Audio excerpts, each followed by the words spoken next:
This is Kevin Conroy, and I am the goddamn Batman. Hey, Jesse Ras here, and you should come on and jump inside the pull bag as the podcast celebrates 10 years of being online. You've just jumped inside the pull bag. Join TFG1 Mike and the rest of the comic crew here at the GCRN as they make their great escape into comics. From DC, Marvel, and Image to IDW, Boom Studios, and Zenescope, we have everything right here. Hello and welcome to the Pull Bag. This is episode 511. You might be asking yourself, TFG and Mike, why is it episode 511? It was supposed to be episode 510 for the 10-year anniversary of the podcast. Well, I actually found two missing files that have been missing for the last apparently 6 years. How'd you miss me? No, I can hit you like a broadside of a barn, so there is no missing Steve Megatron. Steve Megatron was in the last episode because we did Star Trek numbers 2 and 3 from IDW Publishing. Can you fucking believe it's been 10 years since we started this show? No. 2013 seems like 3 decades ago, not 10 years ago. Of course, time is no longer relevant anymore. But yeah, 10 years of the Pull Bag. This episode, I'm going to try to get as many of the previous co-hosts on here as possible to just kind of ask them, talk to them about their history with the show and what we've covered and things like that and all that good stuff. So the two files that I found, which I don't even have access to that folder now because it's in my old computer, which I have to have my buddy Harrison get it out of there. Anyway, Ryan Porter went by Positively Nerdy a number of years ago, and apparently 6 years ago he just dropped off the map. Wow. No idea where he is. I remember that. Yeah. That guy. Yeah, he was awesome. He was cool. He was fun. I don't know where he is. I don't know what he's doing. And the weirdest connections happen, folks, through podcasting and through online fandoms and friendships, whatever else. He was connected to us through Art Danner because he used to work for Art. Like, I had known about Ryan because I think of Toy World Order and Jason Duvall and Dave Draper and all of that, but when I first recorded his origins and then we did something else, I forget what that second episode is that I found, but we had done another episode, I think it was a Star Wars comic episode or something, and he was like, yeah, I know Art, I used to work for Art, or Art used to be a teacher of mine or something or other, so it's always strange to, where these connections come from and things like that, and apparently the Pull Bag has been missing 2 episodes for the past, 7 or 8 years now. So, because I have been working my ass off, folks, to make sure the Pull Bag stays current. All the links work, all the audio works. I have painstakingly made sure that this podcast has stayed on the track that it's on for the last 10 years. And for a while in 2016, we were missing a bunch of files, and apparently these just slipped through my fingers, apparently. But now we have them, and hence why this is episode 511 instead of 510. Steve Megatron, how the hell have you been? Yes, I know I pulled a wheelie there. I'm doing good. Overall. Yes, overall. Underall, we don't want to get into that. But Underoo? Underoos! Oh, God. I miss Robert Downey Jr. I mean, he's not gone. He's just not in the... Yeah. Heaven forbid I say I miss somebody and then people... Did he die? No, he's not dead yet. So 10 years of this podcast. I tell this story all the time. Neither of us were sure which one of us was going to take the comic ball and run with it. And it ended up being me over you, but I remember when we were doing Batman, New 52, Joker, Death of the Family, issues 13 to 17, and you were like, yeah, as much as I love having these on Geekcast Radio, we need to figure out something else, because I'm like, okay.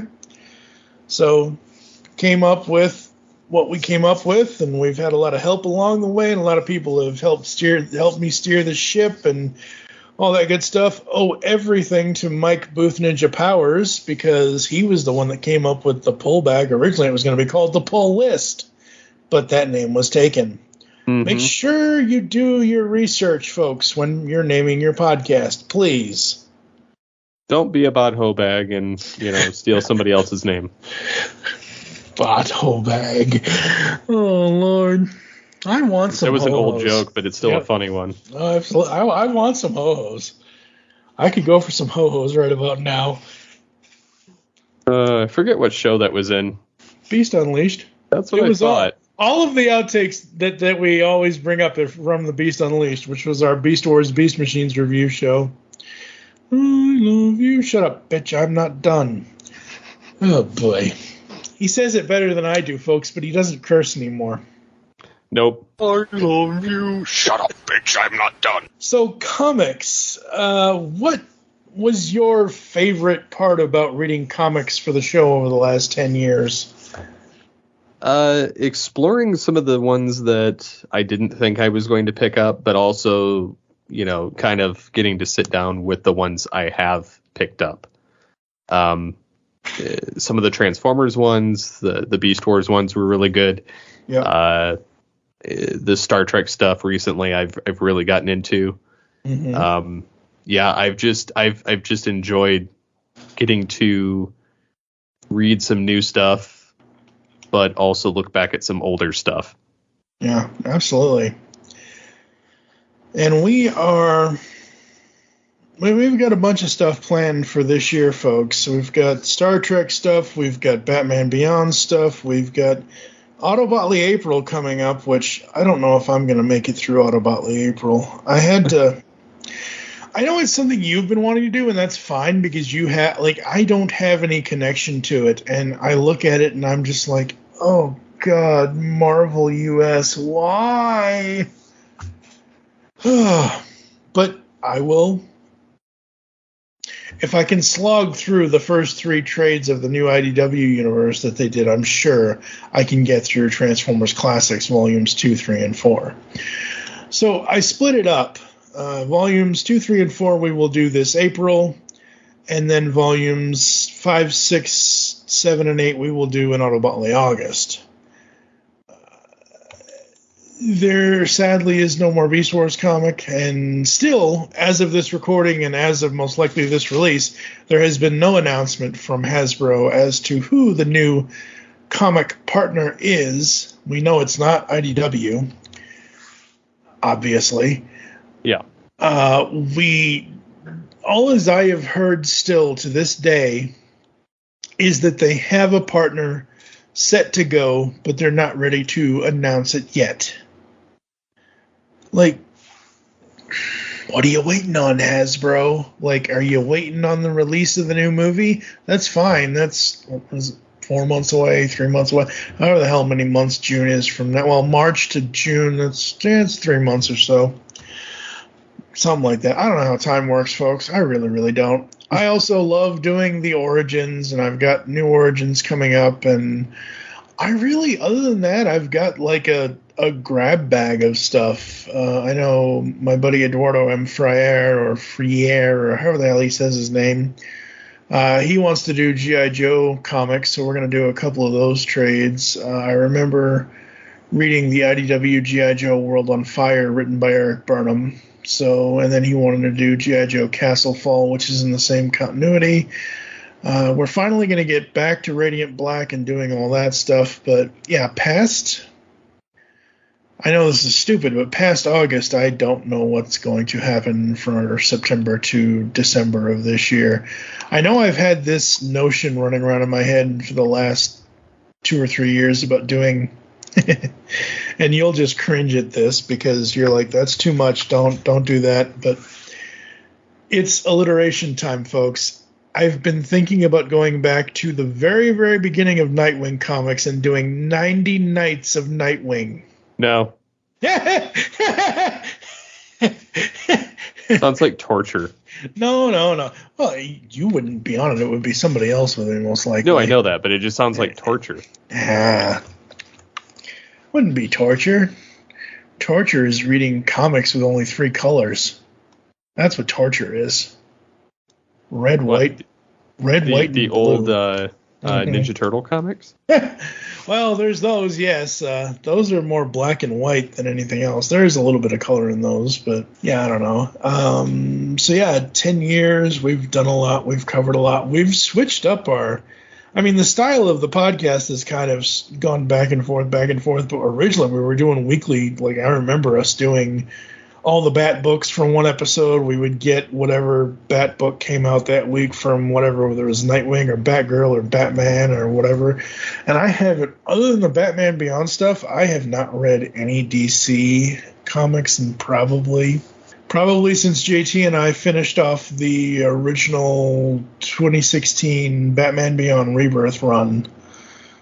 I have not read any of the Batman stuff or the Nightwing stuff yet for the Rebirth era. And now I think they're in the midst of rebooting again, I think. I wonder if they ever get tired of rebooting a reboot.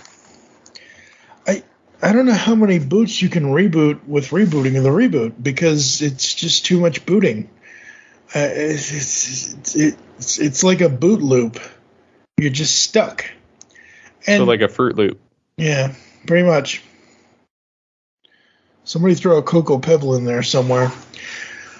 But yeah, and same thing with Marvel. Like, if I look at the last, let's see here, in 2022, we did Transformers, we did Mighty Morphin Power Rangers, we did Radiant Black, we did Batman Beyond. That's the only DC one I think we did. Transformers, The Kill Lock, more Origins, creator-owned stuff with Tom Zoller. We did the Rich Kozlowski interview, which is really, really cool. And then we started doing Star Trek. And yeah, like, I think out of this entire list for 2022, there's one Marvel book and one DC book on here. And it's just that, number one, I've had a lot of life changes. You've had a lot of life changes, and financially, I just can't keep up. Like, eventually I'll get to trades of stuff, but it's going to be a while, and that's one of the reasons why I love being on certain people's review lists where I can just download the stuff because it's for review. Yay! Yay! Or I will look in my comic library and see what we haven't covered yet. Which, that's the other thing. 10 years of this podcast, folks. I've told this story many a time before, but I started with physical comics, and then once I found Comixology, I went digital. 10 years later, Amazon has bought Comixology, and supposedly, from what I hear from our good buddy Scanner 51, in October of this year, they are going to fully destroy Comixology. I always hate when they do that. Yeah. It was perfectly fine the way it was. If it ain't broke, don't fix it. It just sucks, especially for me, because I love the Comixology website. I could sit here and read comics. Now I have to read them on my phone. And the Amazon, like, quote unquote, the Amazon solution to that was, oh, we're going to make Kindle comics now. It's still the same technology, but you have to use Kindle. And I'm like, isn't that for books? Which it is. But, like, the UI for the Kindle comics is just clunky and junky, and it's not what the Comixology UI is. It just sucks. So we made it 10 years, folks. December 31st of 2023, the pull bag's going kaput. It's dead, Jim. It's dead. Or maybe it's not. Maybe it's not. I mean, I can I love doing the origins. I love getting people's comic stories of how they read comics or how they got into or out of comics. I can still always do that. But, like, seriously, once Comixology dies, I'm going to have to find a new and different way to read the comics that I want to read. And I don't know if I can financially go back to buying physical books. I just don't know if I can do that. I will say this, as much is I enjoyed reading physical books. I don't like the space they take up. Yeah. Same token, I don't like digital because when they get bought out or decide to discontinue something, you completely lose access. Or you lose the way that you knew, you know. So it's definitely a double-edged sword as far as digital and physical media is concerned. Yeah, absolutely. It just absolutely sucks. But 10 years, I mean, I think we've had a fairly decent run. I mean... Oh, I think so. First podcast on the Geekcast Radio Network that hit over 500 episodes in one show. You know, Altered Geek is close. Altered Geek is about 45 away from 5. Yeah, you're at 4. Yeah, I'm pretty close. Yeah, we'll hit 500 on Altered Geek. I'm fairly certain. Oh yeah, you know, I'm almost there. Yeah. Yep. So yeah, like I said, folks, I'm going to try to get as many people as I can, just kind of get their memories. Since I've already told all my stories at this point with Steve, I'm going to try my best not to repeat myself in the upcoming segments of this episode of the podcast.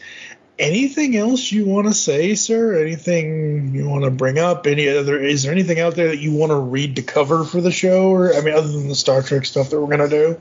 I mean, the Star Trek stuff, and I'm kind of waiting to see who gets the Transformers license next. Yeah, me too. And then I kind of want to cover the rest of the Marvel and the Dreamwave run. Yeah, well, we will do Marvel this year. Dreamwave's going to have to wait. Or maybe it won't. Well, Dreamwave, there's only 2 A months in a year, so... True. I mean, we could do Deceptive December or Decepticon December, but I haven't planned that far ahead, so I'm not sure what's going to happen.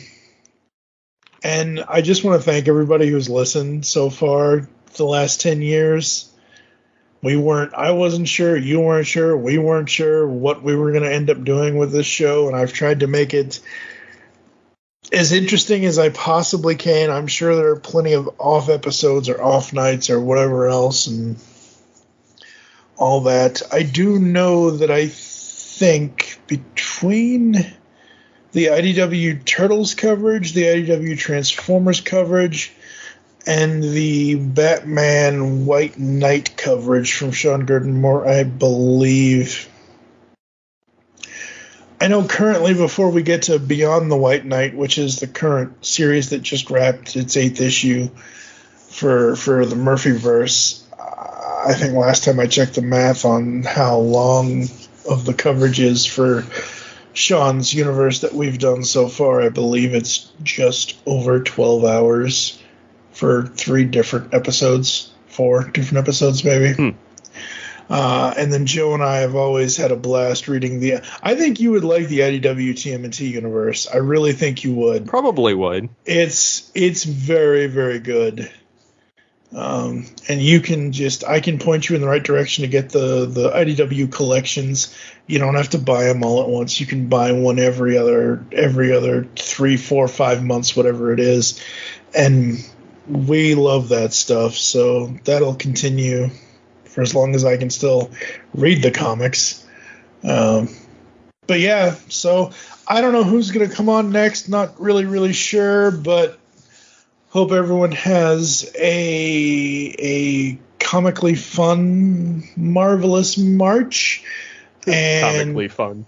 That's right, comically fun, marvelous March. You heard me right. I do know a buddy from another podcast, Brad Felicki, is going to come on and do his comic origins. Like I said, coming up next, JT and I are going to do Batman Beyond Neo Year, parts 1 and 2. Because that was a 6-issue series that DC did, so we'll do that. And then after that, other than Autobotly April, I don't know what else is coming up in March. There might not be anything else in March after that last Origins. Not sure yet, so yeah, that's what's going on for us, and we're going to head to the next clip for whoever the heck's going to be on that clip. I'm not sure. So we'll be back after this. Hi, this is John Barber from IDW Publishing. You are listening to The Pull Bag. All right, continuing on here inside the Pull Bag, episode 511, the 10-year anniversary episode of the Pull Bag. I am now joined by Ryan The UnEvenFlow Merkley. Hello, sir. How are you? Good. Semi-awake. Semi-awake? It's a long day at work. I mean, as long as you know where your trailer is at all times, you know. Trailer? I don't live in a trailer. I know you're referencing Optimus Prime, but anyway. I assume you are. Yes, semi-awake. Yes. Oh, okay. Well. That's so bad, I wish I had made it. All right. Yes. How have I endured 10 years of this? Oh, stop. Stop. So we are here. We are getting Ryan's perspective on the podcast, recording. I don't even know if he's listened to any of it or anything like that, but I do remember, without having to look it up, you joined this show in episode 19 when I got your comic origins and comic reading. And then I want to say the first thing we covered together was Hawkeye from Fraction? God, was it? Episode 26, I think. It could have been. I know we did Punisher around then. Punisher was like episode 42. Was that later? Yeah. Hey. Punisher. Yeah, because Punisher month was a whole. Anyway. Yeah. Okay. Well, point is that you've pretty much been here since the beginning of this podcast. I mean, and you know, I'm just kind of reflecting on the whole thing of stop it. Anyway. You know, just kind of like, hey, by the way, like, you know, I've published over. And the funny thing is, and I already mentioned this, and I'll probably mention it to everybody that I do clips with. I actually lost 2 episodes apparently 6 years ago. I don't know how the hell that happened. Originally, this was supposed to be episode 510, but because I found 2 episodes that I thought I had lost with a guy who apparently disappeared 6 years ago, named Ryan, not you, different Ryan, but yeah, I don't know. But no, I mean, 10 years of this, oh boy.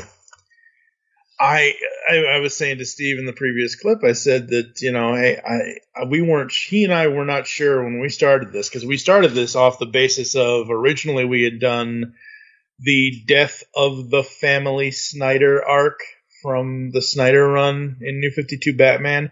We did that on Geekcast Radio, and then Steve was like, yeah, we got to come up with something else. We got to put this somewhere else if we're going to. I'm like, okay, fine. And I just kind of took the bag and ran with it. So what do you remember from the beginning to now for this show? Gosh, I mean, the stuff that sticks out, there's a few. One is, I'm not sure if we included it in the Pull Bag. You'll have to remind me. Mm-hmm. But when IDW, I mean, the Transformers stuff was obviously a pretty big part of everything you've done. Mm-hmm. And, I mean, the 3-hour conversation that I had with Genevieve and Genevieve and Amy. Yep. That was a blast. I mean, we could have gone for another 3 hours. I mean, you had to cut that down.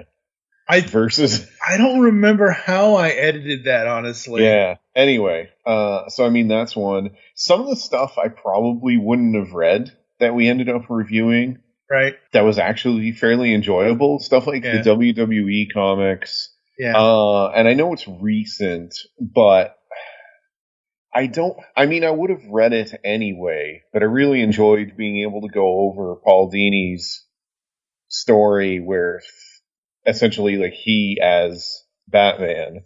We did. Him living. No, I know. I'm just saying, like, I don't know that I would have. I would have read it. Sorry, what I'm trying to say is I would have read it, but it was fun and enjoyable going over it, even though it wasn't sort of a fun comic. It's a very good, very serious comic. Yeah, that I think everybody should read. Yeah, it's one of those things. It's one of those episodes where it's one of those comics where it's an autobio comic, and autobiographical comics are not just they're not just about the characters anymore. They're about the person and how the person got to interact with the characters or create for the characters. Dini is another guy that's pretty important to you in this show, because I don't think you'd be doing it without Batman the Animated Series. Yeah, no. You know, and obviously we did Kevin Conroy most recently. Same sort of deal, same sort of feeling. But yeah, stuff like that. Other stuff that sticks out is giving you the chance to read stuff you probably wouldn't have. House of X, House of X, Powers of X. I mean, it was fun, and I liked being able to gush over something that it's not perfect, but man, it is way more good than bad. Yeah. And I don't know, I feel like I'm nitpicking when I bring up the bad. No, I mean, unless people out there are huge Moira McTaggart fans, which I know there are some, but yeah, there are some, but that's the thing, like, you know, I don't want to just I want to be able to read comics that I like, or characters that I like, and I want to be able to have those emotions of, oh crap, even though I love this character, I may not love this choice that the writer made or an art design. Like, look, I will say all day, every day, Nightwing Red, forever. I will forever say, like, if Kyle Higgins hadn't done that in New 52, I'm perfectly fine with Nightwing Blue. But, you know, for me, for my choice, I love hearing, and I thank him every single day for being, you know, for letting me have him do this. But I have a clip of Nightwing voiced by Lauren Lester where he's talking about the s'mores from, I think it's Nightwing New 52 number 19. I don't remember which issue it was, but there's a thing. I'll probably put it in here somewhere, probably right here. Now, I love s'mores as much as the next guy, but I'm fresh out of marshmallows. What do you say we call it a night? Where he said, you know, the line, and I'm like, that's what I love about doing this podcast sometimes, is that sometimes I can get voice actors or whatever to take lines from comics we've read, and they're in the voice that we know that, like, I really, really wish I could have gotten Kevin to do a couple of lines. I mean, I'm so happy. In 2012, Steve and I got to interview Kevin Conroy, and I reached out again recently, like literally 6 to 18 months before he passed, and we didn't know. Nobody knew. Because Kevin was one of those people that his private life was, rightfully so. I don't want to pry into anybody's life. I don't care who you are. You know what I mean? But, like, nobody knew. And then all of a sudden, oh, he was fighting this, or he was fighting that, or whatever it was. I think he was fighting cancer, which fucking sucks. Fuck cancer. You know, so, but that's what I like doing sometimes with this show, is getting the voice actors who voice the characters that we grew up on to be able to take some of the comic lines from some of our favorite writers and voice those, just to have really, really awesome clips to go along with them. What were you going to say? God, I thought it was my job to go off topic and hey. something. That's usually my thing. Stop stealing my bit. No, I mean, so with regards to what I was saying before, though, about, you know, the thing with, I've always maintained with comics, and I feel like the show we cover a fair amount, if you don't like a version of the character that is currently going, or went in the past, or whatever, good news, there's about 12 more. I mean, comics constantly kind of reset, and they change writers, and it's characters. Right. And yeah, I mean, you know, we gush over some of the stuff, which frankly is refreshing, just because I spend so much time on the internet, and I used to be one of the angsty youngins, and definitely had my moments in TFWire and some of the other shows. Right. But I don't want to be the angry dude who shits on everything he doesn't like and that kind of thing anymore. Yeah, I'd rather just talk about stuff I enjoy or the things I like about something, even if it's not perfect or even if it's not something I, super like as a whole. Yeah. Yeah, no, absolutely. It's one of those things where when I started this show, I wanted to do two things. I wanted to have it not just be every other comic book show where every week we were doing comic reviews. That's fine. Comic reviews are great. Awesome. We sit down, we read something, we talk about it, we have a discussion, we talk about what we like. Sometimes we gush a little bit more and sometimes we may nitpick a little bit more. But the point is, I'm not going to waste my time reading something I don't like. Like, I'm not going to wait. Like, I just don't have the wherewithal to do that.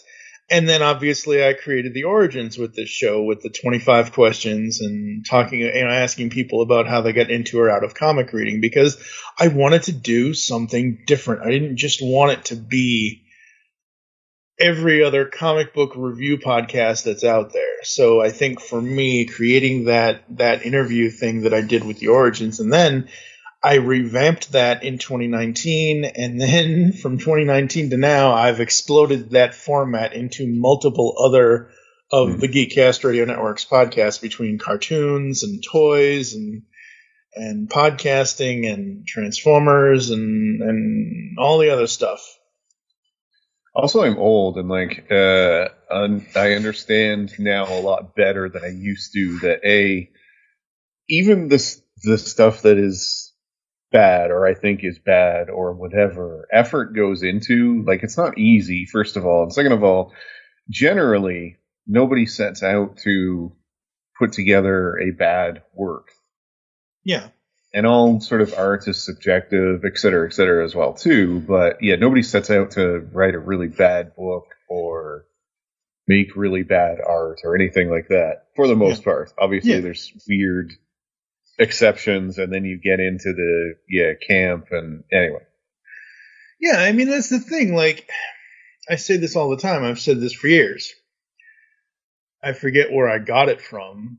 Probably got it from a movie or something or whatever.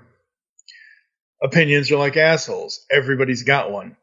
We're not always going to agree on everything. If the entire society on this planet we live on agreed on everything, it would be boring as shit. Again, you may like something more than I do, or I may like something more than you do, or we may disagree. We've been friends long enough now at this point that if we disagree on something, we can be like, oh, okay, I see where you're coming from, but that's not how I feel. You know what I mean? Like, it's kind of like the intelligent gremlin from Gremlins 2. Can't we all just be civilized? Apparently not. But, that's how I approach it, where it's like, okay, I see your opinion. I don't agree with it, but I see it and I respect it, and it's like, that's the way you feel, that's the way you feel. You know what I mean? Yeah. So in November of 2020, what the hell? 2013, yeah, 10 let's years not, ago. Let's yeah, not Let's not revisit 2020 at all. Well, just in general, we're going to have to. Year. Yeah. No, I know. I just. Yeah. In November of 2013, episode 41 is where we started our first Punisher month. It was supposed to be an annual thing, once a year, doing various Punisher comics. I think we only ever done one. The first one we covered was Punisher Born. We did year one. We did the 2004 film adaptation. We did Welcome Back Frank, which, Welcome Back Frank, I've told this story every single time that I do an Origins episode with people. That book killed me. I can seriously pinpoint the time that I went from physical comics to Comixology.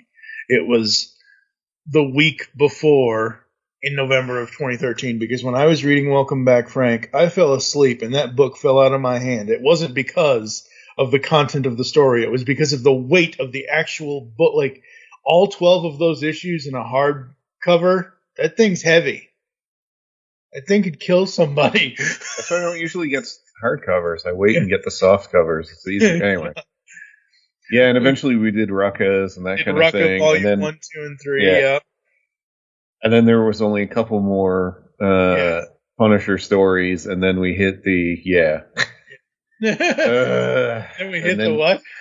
And then we hit the misuse / complete misunderstanding of the character in real life, and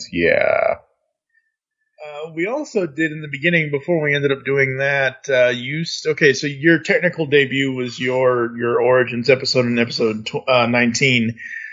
You and I and who else is in this episode? You and I and JT did Marvel Then, Marvel Now, because at the time in 2013, in June of 2013, Marvel was going. They were Marvel Now was the thing. And that was the latest relaunch. And that was the latest relaunch at the time. Yeah, it's a good thing neither of the big companies ever relaunched again after that. No, sorry. Yeah. We'll get into that. And then you and I and Steve Megatron did the DC version of that, which was DC Comics pre and post New 52. Oh boy. Yeah. Man, New 52 didn't age well. I think some of it... Oh, no, some of it did. Like, some of it's still good. It's just, as a whole... As a whole, and as a concept, it kind of floundered pretty badly and hurt them for a while, which is unfortunate. Yeah, very unfortunate. Like, for me, I will say I absolutely loved Snyder's Death of the Family and his... What was volume 7? Endgame, whatever the Return of the Joker volume was, where the Joker comes. I think it's volume 7, Endgame. I liked that. I love Kyle Higgins's New 52 run on night. It was like the animated series jumped right onto the page for me. And then Gail Simone's Batgirl is unsurpassed by any other previous or future Batgirl writing. Getting to talk to her was a blast. We didn't talk to her. No, I did. At Comic-Con here in Ottawa. Oh, right. She was there, and I got to speak with her for a while. And she is, aside from me, like one of the biggest Punisher fans. Yeah. And getting to talk to her about it, and then, it's sad that she may very well, because of a lot of the real world stuff, unfortunately, may very well never get to write the character again, which sucks, but oh well. Sucks.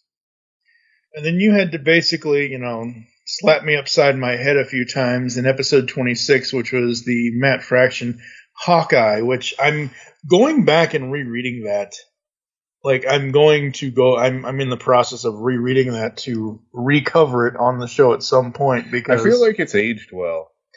I feel like it's aged well too, and obviously that was the genesis and the inspiration for the Disney Plus 6-part television series with Renner and Bishop and all of that. But I remember back then I was not. Yeah, you were big on it, but it also was a great time for you. So yeah, it is what it is. To be fair, like I wonder too how. Gosh, maybe I'll go back and listen to it. We'll see. I wonder too, like how I felt about comics and everything in general back when I did the Origin story too. If I don't know, I feel a lot. I don't know, how I felt back then. I feel great about the comics and the industry now. I mean, there's a bajillion really good creators and books and. Going on, and then independents have risen significantly, and just a ton of different stuff going on. So anyway, but I mean, it's been one hell of a ride. Harley, coming over for your episodic interlude / interrupting, or are you just going to sit over there and stare at me? All right. Yeah, just sit and stare. She's all about that One Republic. She just don't care. Man, it's hard to believe it's been that long, but it has been a while. It's been mostly good for me, at least in terms of comics wise too. I have not done anything really stupid, like sell all my comics for a woman or anything like that. Although I didn't do that since I was like 20, so. Oh, that's good. Yeah, it's been a while since that happened. I do cycle through and tend to, like, if I don't think I'm going to reread something, so I still get the trades of pretty much everything. Right. And then, yeah, if I don't think I'm going to reread it, I'll get rid of them. But there's not a whole lot that fit into that. Yeah. We got to, I don't think you were on this episode, but we got to a point where we celebrated 75 years of Batman, because in 2014 it was 75 years of Batman, which is, yeah, you weren't on that one, but that one's really good. We talked about it. But you and I have talked about it all the time, but I mean, specific episode 75 of the show was 75 years of Batman. But yeah, where you and I it was, the Transformers from IDW and all of that, and it's kind of where we probably Transformers was a ride. It was. So the IDW Transformers series, for anyone that doesn't know, I mean, it ran for a good decade and had a hell of a run, and actually got an ending, which most comics do not get. I'm really happy that they got to end the 1.0 universe essentially on their terms. Yeah. Before everything happened, and now they are losing their license very soon, which is too bad. But on the other hand, I mean, they had it for over a decade. It's about time maybe somebody else gets a shot at it. Yeah. I don't know. I could not. So this is the problem I have. It's same for IDW Transformers. It's the same thing with Marvel. If you do something to end your universe, it's really hard for me to consider you rebooting, like the same company or the same whatever, rebooting the universe and starting over. Like, once you threw Unicron in there, that's it. Also, in general, I think it was difficult just because, to be blunt, especially the back half of it was so good. I have a hard time reimagining a lot of those characters. And then, so I did read the first sort of bit of it, and it just wasn't different enough. I think you really have to kind of pivot almost 180 degrees away from how those characters were or how they were used. The other problem with Transformers is, and we've talked about this before, it's rebooted every single time there's anything. Yep. So there's a lot of competition there. Yep. B, I just didn't feel like going back to the origins of the war again. Yeah. I feel like it's been done so many times. And then around that time, too, we had the movies getting sort of a soft reboot and everything else. It just... I don't know. It felt like too much. It was before the Netflix series would drop, and they again kind of went over the origin of the war. And it's a well-trodden story, and I don't know. It feels anticlimactic now. Like, we know Optimus Prime and Megatron end up fighting, that kind of thing. I was way more invested in seeing their friendship. And seeing also what could have been when they did stuff like Megatron speaking to the past Orion Pax. Yeah. And Orion inviting him to join him and just, to sort of change the course he's on. Megatron the Autobot was kind of, I don't want to say it was groundbreaking, but it was kind of like, hey, this is something kind of new. I don't think they've really done this before. And it was cool and it was fun. And seeing him, and I know a lot of people don't like IDW Rodimus. I am not one of those people. I love IDW Rodimus. But IDW Rodimus was great. He was grating when he was supposed to be, though. Yeah. Yeah. Absolutely. And he generally did the right thing, and he grew up when he needed to. And yeah, the Megatron stuff was great because we usually just see, and this isn't meant as a knock, but it's going to sound like it. We usually just see the cartoon version of Megatron, who he's strong, he's angry. Yep. And other characters kind of follow him just because of that. Yeah. Versus the comic book, Megatron the Autobot in particular showed why characters would follow this guy. Mm-hmm. Like what made him a leader and why people would join him even if he's doing like awful things. Yeah. Not to mention him having to come to the reckoning. Stuff like the end of issue, gosh, it wasn't 50, sorry, it was the earlier arc. And the end of the one issue where they're on the planet with the Necrobot, and you know, everybody sees their graves and it's surrounded by the flowers of, and the last page is the revelation. It's the flowers of everyone you've killed or everyone who's died as a result of you.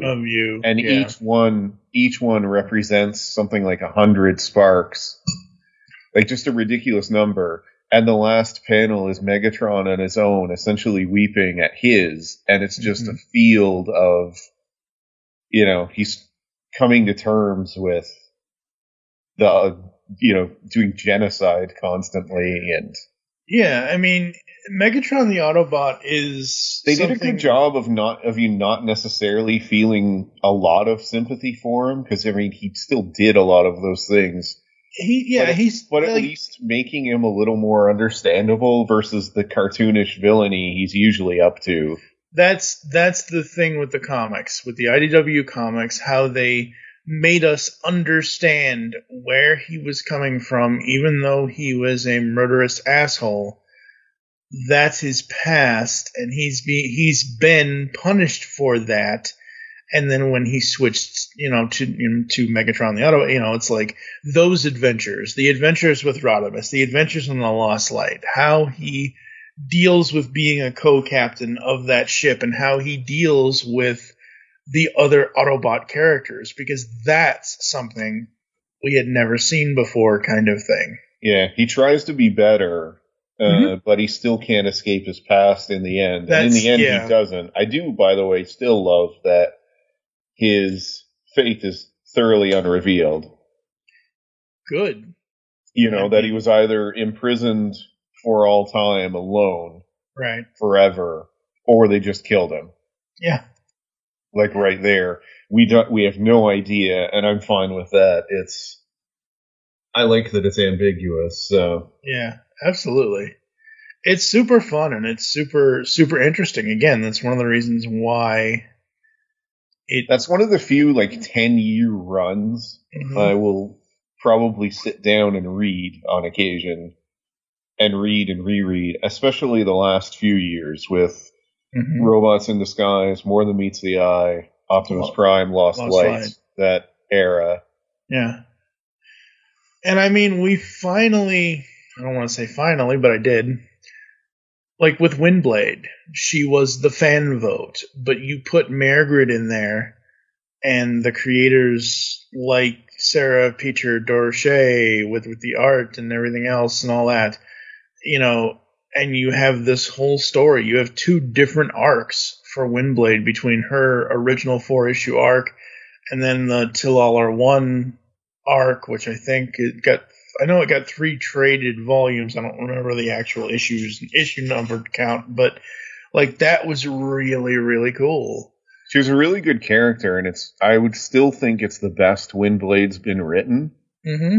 She's just sort of there in a lot of other books and stuff like that, and they did a really good job of just making her a fully fleshed out character in the comic books. Yeah, I mean, that's the thing,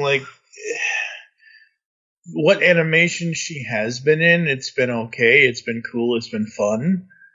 Her trying to figure out Bumblebee's memories in Cyberverse kind of thing in the first couple of seasons of Cyberverse, that was cool and fun, and it was great seeing her in animation on screen, but where she really excels is in the stories that Margaret wrote in the comics. Yeah, Cyberverse, I'd say, is second best, and still a very good version, but yeah, the comic books, Mary Scott's stuff was so good. Mm-hmm. Absolutely, it was. And going through our history here, I have gotten up to episode 337, which was Transformers Historia with you and Amy and Genevieve and yeah, that was so much fun. I could have gone for another 6 hours or so. It was, and I mean, I intentionally put forth and wrote out kind of the topics to just sort of go through the positives of it. There's a ton of other podcasts and ways you could hear about all the negatives from that time and whatever, but I just wanted to focus on, not to mention that, but like our memories reading it and what stuck out and that kind of thing. And I don't remember how I edited that, but according to the information I see here, all as I remember is I was kind of like the Ghost of Starscream voice announcer, because I wasn't in it. It was you guys, and I was just doing the clips around the 3 hours, 17 minutes, and 4 seconds. Total time. I think that's after like any sort of chatting and stuff. Well, yeah, I mean, I don't ever count that, but yeah. The fact that we published that on January 23rd, 2019, at the time, 13 years of IDW publishing Transformers comics at that time in 2019. And what a 13 years it was. Yeah, it's still the longest run for any one company on Transformers. Yep. Absolutely is. And yeah, I mean, and like you mentioned with the WWE, I needed something at that time. I was really getting burnt out. This was, what was it? It was 2018, 2019. I was really getting burnt out and bored with WWE at that time.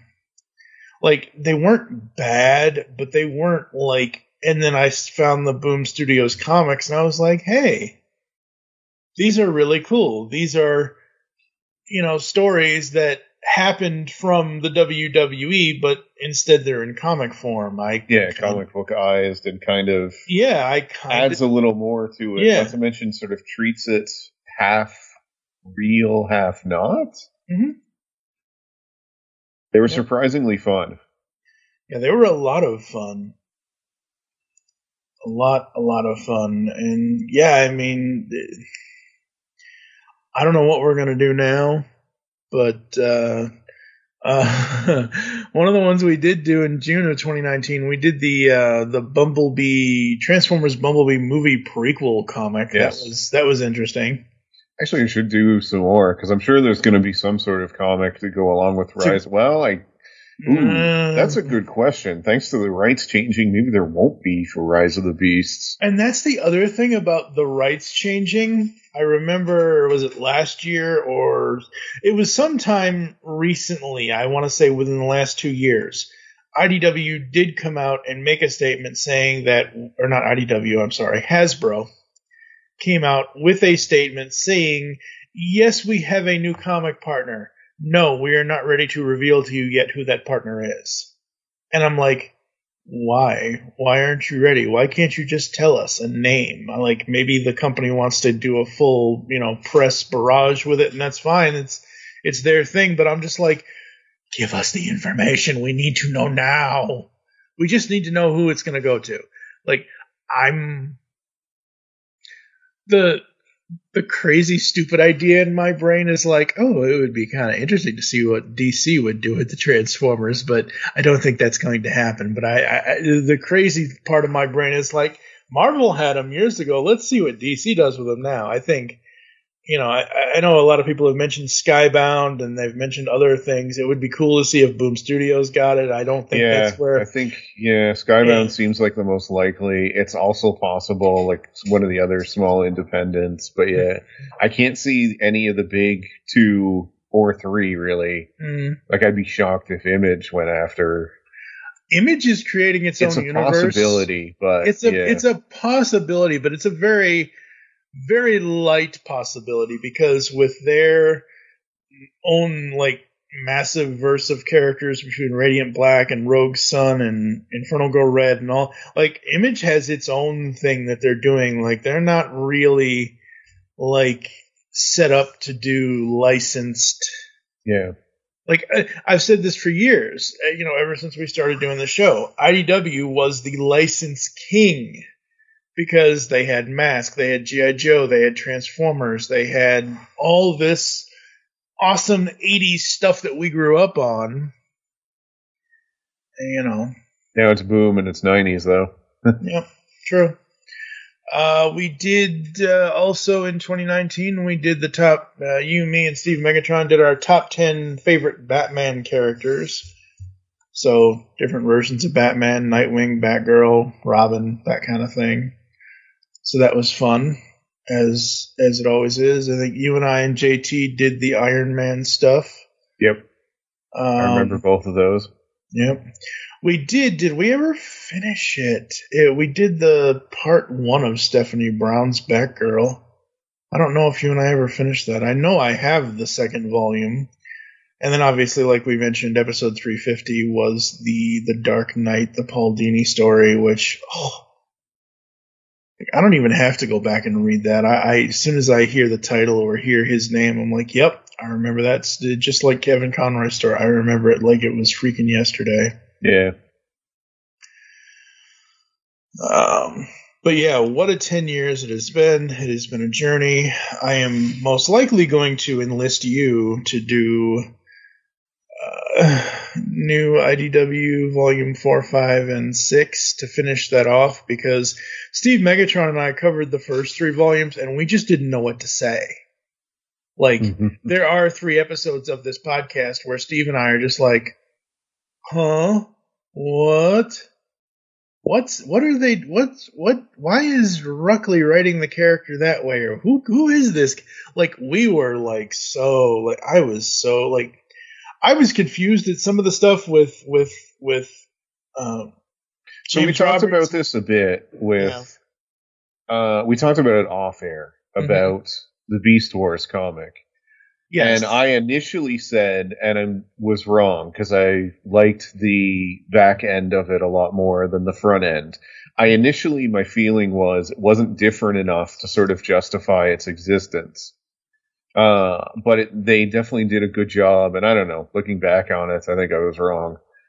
I liked it quite a bit, and I'm sad that, that one got the axe kind of early thanks to the IW. Yep. Yeah, anyway, so the ongoing book, as in the main sort of universe book, I will say I still think it's not different enough to justify its existence. And it was, I definitely don't think it was a mistake to end 1.0. I think they did the right thing at the right time. And I think it's terrific the way it is and the way it ended, everything else. Yeah. I really wish they hadn't tried to restart it. I kind of wish they had just either that was the time they lost the license or they just let it go. Yeah. One or the other. And that's not to say that the stuff is bad or I think Ruckley's a terrible writer or I hate the art or whatever. None of that is true. It's just, it's real tough right after,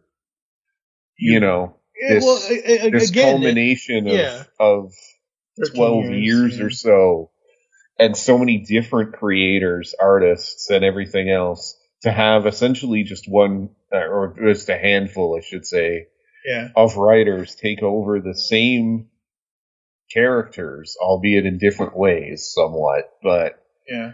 I don't know what it would have been business-wise, because I'm not a business person or whatever else, but I personally think with the end of the universe, with Unicron showing up and the Roberts/Barber run, those runs ending, they could have gone back and just started doing spotlights, like give like individual creators. Yeah, that's true, and we talked about that a little bit too. That we liked the spotlight issues that they did initially, but man, it did not last long, and it didn't. They kind of brought it back, and then they're like, "Yeah, this is a limited thing," and I'm like, "Oh, great, okay, well, You and I did Star Trek Green Lantern. Yep, that was fun. 1 and 2. Too bad that didn't get a volume 3, left on a cliffhanger, but it is what it is. But that was absolutely hilariously fun because, you know, you got the Star Trek universe, you got the Lantern Corps. Kind of crazy. You and I did Star Wars. We'll probably do more Star Wars. I got to go back to that at some point, but we did that. And those were weird and enjoyable, too. I wasn't sure about Marvel initially, but then reading it, I'm admittedly a Jason Aaron fan, so I was probably going to enjoy his stuff, but also the Dr. Aphra has really come off and kind of become her own kind of character and universe on her own, and is quite popular, which is nice to see, because I didn't expect to really enjoy her stuff, but I did, because I knew nothing about it whenever beforehand. So yeah, and that's one of the things, and I know I'm going to be an oxymoron when I say this. Generally, I'm not that interested in being introduced to new characters for new things. Most of the time, I want the characters I know, kind of thing. But the way that Dr. Aphra was introduced in those stories, I was like, oh, okay, this is so. If Vader is the character we know, she's the character we don't know, and then you have the two evil versions of R2 and 3PO. It's like, I really don't want to get behind psycho killer droids, but I kind of I really, really enjoy it. And again, you know, you're showing me things that I hadn't really, like Jason Aaron, I hadn't really read his stuff before. That was the first thing, that I had read of his, and I absolutely enjoyed it, and we'll probably have to get back to that at some point. Speaking of which, right at the end then, too, don't we have, no, I can't remember the company. We did a special with, Jinx World and a number of independent ones at one point. Stuff one of them was like a Brian Michael Bendis series. Oh, yes. Yeah, Come on, brain. You can do this. I know what you're talking about. It was like Brian Michael Bendis #1s or something. I kind of sort of remember it. I'm not seeing it here in the files that I have, but it might have been before. I don't know when, because right around. So we're getting, because I'm going through the entire history of the podcast here. And we've gotten up to 2020. Anyway, there was that. Yeah, there was that. Well, I'm not trying to discount it. I'm just saying, as we're sitting here talking, I'm clicking through every single page from 2013 to now, and I'm up to the 2020 where we rebooted the Origins because we had to. I wanted to streamline the questions, so in episode 381, I started that with a bunch of new guests, and at some point, maybe we'll update your Origins and in the future and see how you answer the questions now after all these years. But we did that, and we've got, like I said, Steve Megatron. I tried to do the Ruckley, and I already have the it's not like I don't. I already bought the trades in in Comixology, so I have the comics. We can do the thing. Oh, that's the other thing. I didn't. No, don't care. Move along. Yeah, really. I know we ranted about Comixology, but I don't know. There's no. It's not I thought that's what you were going to talk about. I just feel like there's not much more to be said. Yeah, anymore. No, there's not much more to be said other than that I've heard a rumor, and I mentioned this in Steve's clip. I said I've heard a rumor from somebody that apparently Amazon is going to fully kill it in October of this year. Huh. That's the only thing I was going to. Yeah, no, absolutely. Move on, go away, whatever. But yeah, no, I'm done. There's nothing we can do about it, sadly, because, whatever. What pisses me off about that is if it does die, I don't have the money or the space or the time to go back to physical comics. I just don't. And I don't like the Amazon Kindle comics. I don't like their formatting. I just don't. So I don't know. Point is, I don't know what this podcast is going to do once I can no longer access Comixology. And that's like 10 years of purchased things. Like, oh, you Anyway. I mean, we'll see. It's only a rumor, so. Yeah, well, like I said. Also, I mean, they may also essentially migrate it, or it may change to something else. We haven't heard about it. There's a lot of, I don't know. I'm not going to worry about it until there's anything more concrete. Yeah. So yeah, I mean, it's been one hell of a ride, hasn't it? Yep. And yeah, we've got plans to do a whole bunch of other stuff, folks, in the future, and Ryan and I will always be finding some way to talk about comics or figure out, whatever, because I'm sure there's plenty of comics that either I like or he may like, or who knows what's going to happen. Not to mention there's a whole ton of them that come out every month. True. Very true. Someday, with it being re-released, we should really consider doing Kraven's Last Hunt. Did we never do that? I haven't with you anyway. I don't know if you've done it with somebody else. I don't think I have. I honestly don't remember. Also, it'd be fun for you because, I mean, that's an arc in the animated series, for example. Yeah, I remember watching the story in... Yeah, huh. That's interesting. Okay, so just typing in the name Kraven comes up with nothing, so, yeah, sure. Like I said, I'm game for almost anything at this point. And like I said before, the whole Origins thing, and finally getting to, when I hit episode 5, I'm trying to remember, when did I first start making the plan to get to 500? There is a point in this podcast where I was like, okay, this is the roadmap. I know what I'm doing. Not that I ever know what I'm doing, but I knew, once Beast Wars ended, and the good thing about the Beast Wars comic was, because Steve can do Beast Wars Megatron, he can do Tarantulas, he can do Waspinator, I would have Steve just basically read the comic lines. Yes, we reviewed it, yes, we discussed it, yes, we gave our opinions of the comic book, but the other half of those episodes that we did was basically me just having him read the comic as the characters. Yeah, I think it was somewhere around there, somewhere around 490, 491, 492, where I was like, okay, I see the roadmap, and episode 500 was finally, after God knows how long, I got the guy from earth-2.net on Michael David Sims. I got him on here to finally interview him because this is a guy much like you. I was listening to his podcasts back in 2007, 2008, right before he was basically the inspiration for me wanting to start podcasting. And he used to do the monthly preview episodes where he would read the solicits and say which books he was interested in and whatever else. And I was like, oh, okay, cool. And it surprised me, whenever he would have a conversation on his shows and he could just literally, instantaneously pull up whatever issue number, whatever storyline it was, just out of his brain. I'm like, how do you do that? How do you, I know you have, because he's 2 years? Yeah, he's 2 years older than me.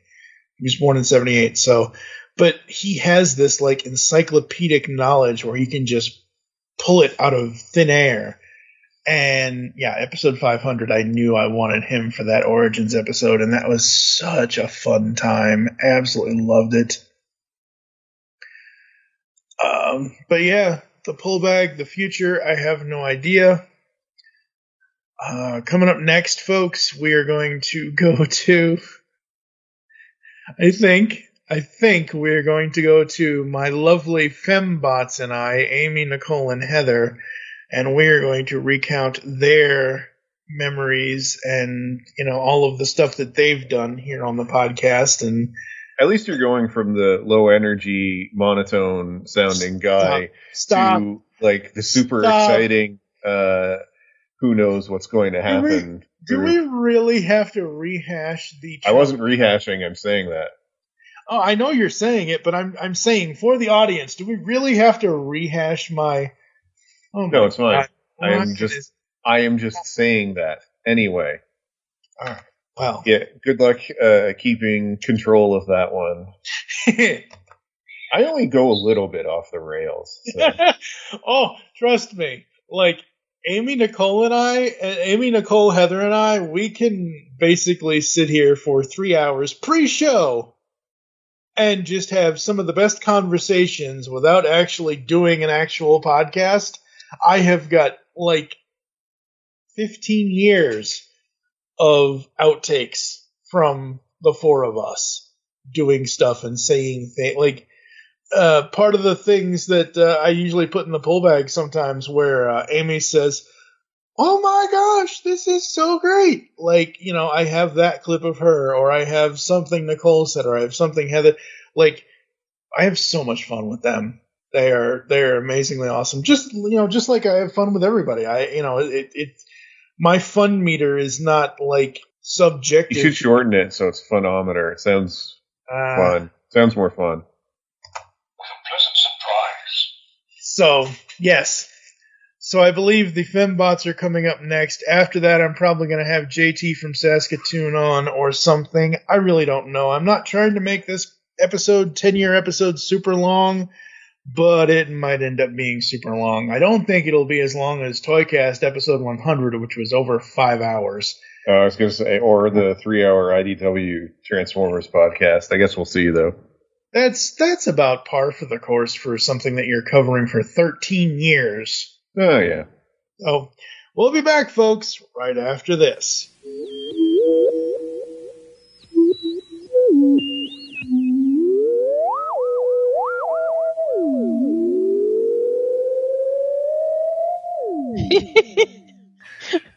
Wake up, wake up, wake up. Oh, no. Ow. He's already doing that? Oh, no. Mm-hmm. Oh, my goodness. I start that with every show, and it hurts just as much every time. Ouch. Oh, yeah. Woohoo. Groovy. Oh, fuck. Where is this going? We didn't even interrupt you. We were behaving. Look at us. We were behaving. Like, something go wrong, and then he's like, oh. And I was like, what? No, we didn't even interrupt you. Give me a second. Well, I gotta make sure I put this in the right. This is supposed to be clip 3, but I need to make sure I'm right and I don't say the wrong friggin' thing, because then I'll really have to edit something. Give me 2. You had your moment, Mike. We gave you perfect feelings, and it like there were. You could almost hear the crickets outside. It was that silent.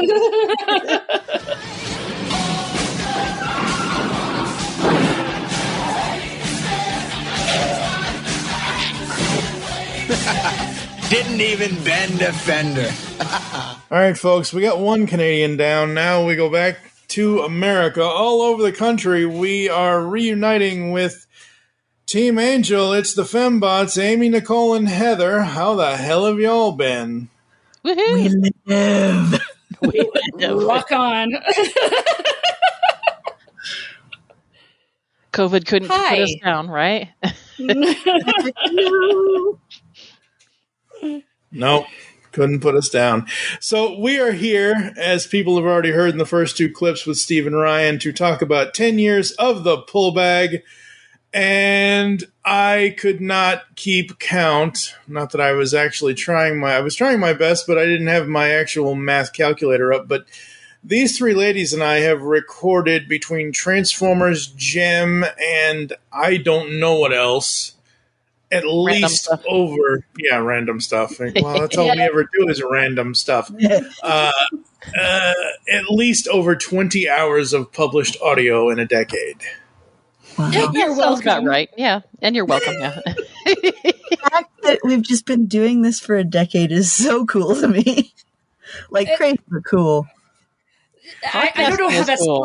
I don't know how that's possible. I'm only 20. No, seriously. He's 20. I'm I 15. wish. Yeah. I wish.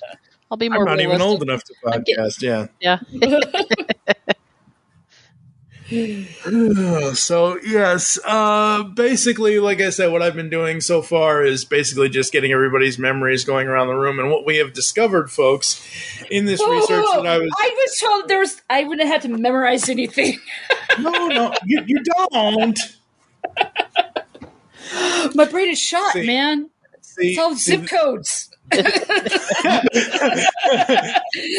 I guess you could, get famous and make a new song for zip codes instead of area codes. That might actually be kind of catchy.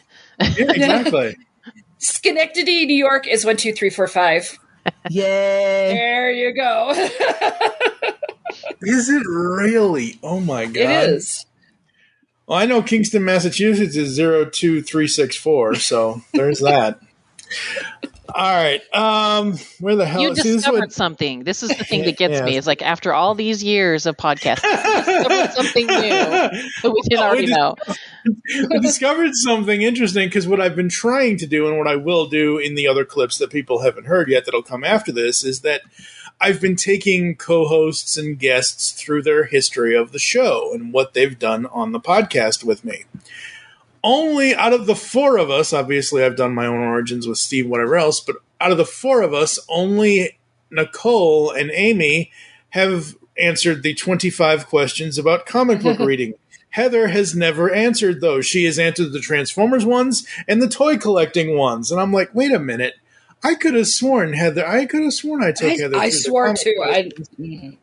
Nope. And then of course it's like, wait, you talked about comics without me?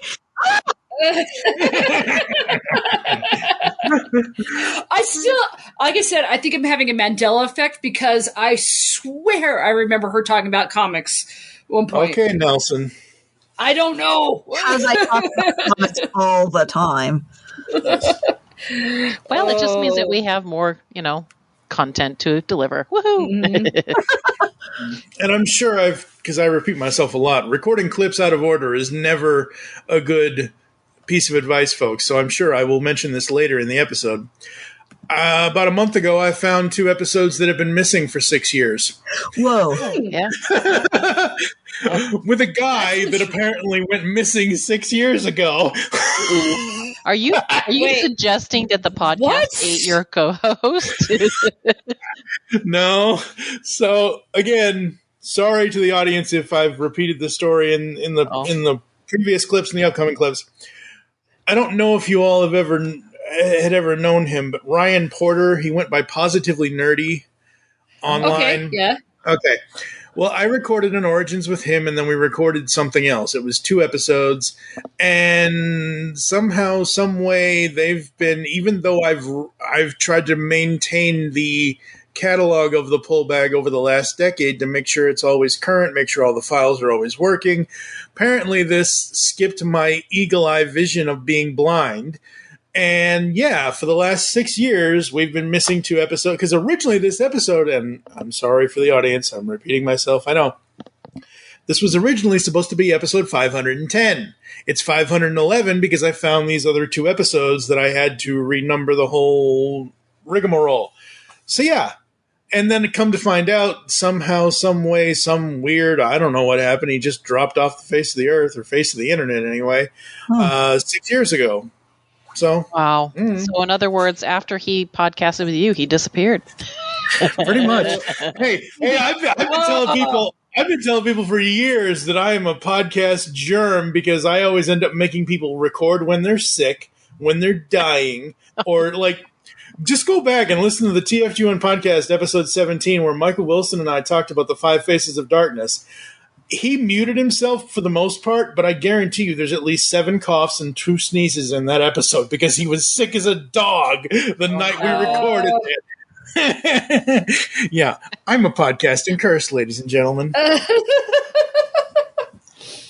Somehow I wouldn't he's say that. turned germs into podcasting.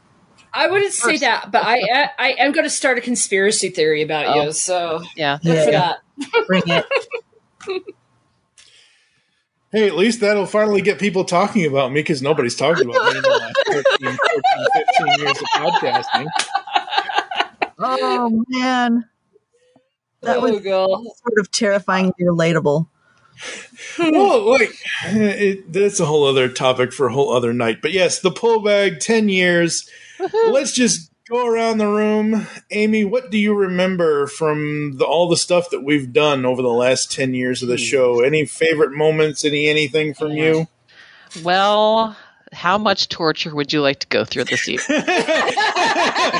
It only has like an hour and a half left, so I was going to say Yetis oh, come on, the Yeti Yetis stuff was right awesome. there, yeah. Goodness. Always interrupting you before we start broadcasting is always a good one. Of course, if you didn't record it, half of it went out the door, so nobody got to hear it. But let's see, all the torture that we. Oh goodness! I feel like I'm in high school all over again on the junior prom committee. 7 hot chicks and me planning the junior prom. There's just been so much fun. We've really had a lot of fun, just like goofing off and Cyclonus to my world, that type of thing. All the weird stuff that we've done. That's what I was going to say. Is all the inside jokes that we ended up making. Yeah. The thing is, my favorite memories are stuff that didn't make it on the podcast. Kind of like what we just did. We spent a good half hour just catching up and talking. And there's the funniest things that happen off mic, It's just that's what I always remember, just the conversations. So.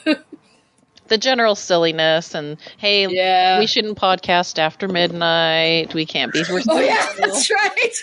No. Be responsible for not going to the bed, dark places, because it's after midnight. We can't be responsible. I always said that. Yeah, I'm like, I can't be responsible, but it comes out of my mouth after midnight. It's not midnight yet, ladies. You got 5 minutes. We're all time travelers tonight. Oh god! And that's the crazy thing. So from 2019 to 2022, I lived in the Pacific time zone, which is 3 hours behind the Eastern time zone. Which, okay, fine, whatever. But then you get into the mountain stuff, and the central time zone is the worst. Don't even get me started on that. I don't want to get into that rant, but. But yeah, no, coming back here to the Eastern time zone from Washington to Indiana, it's like, it's midnight. I should be asleep. I'm getting too old for this shit. And there you go. That is probably the most, there's never a podcast that does not go by where you haven't said that. I'm getting too old for this. I'm too old for this shit. I'm going to start podcasting like this all the time.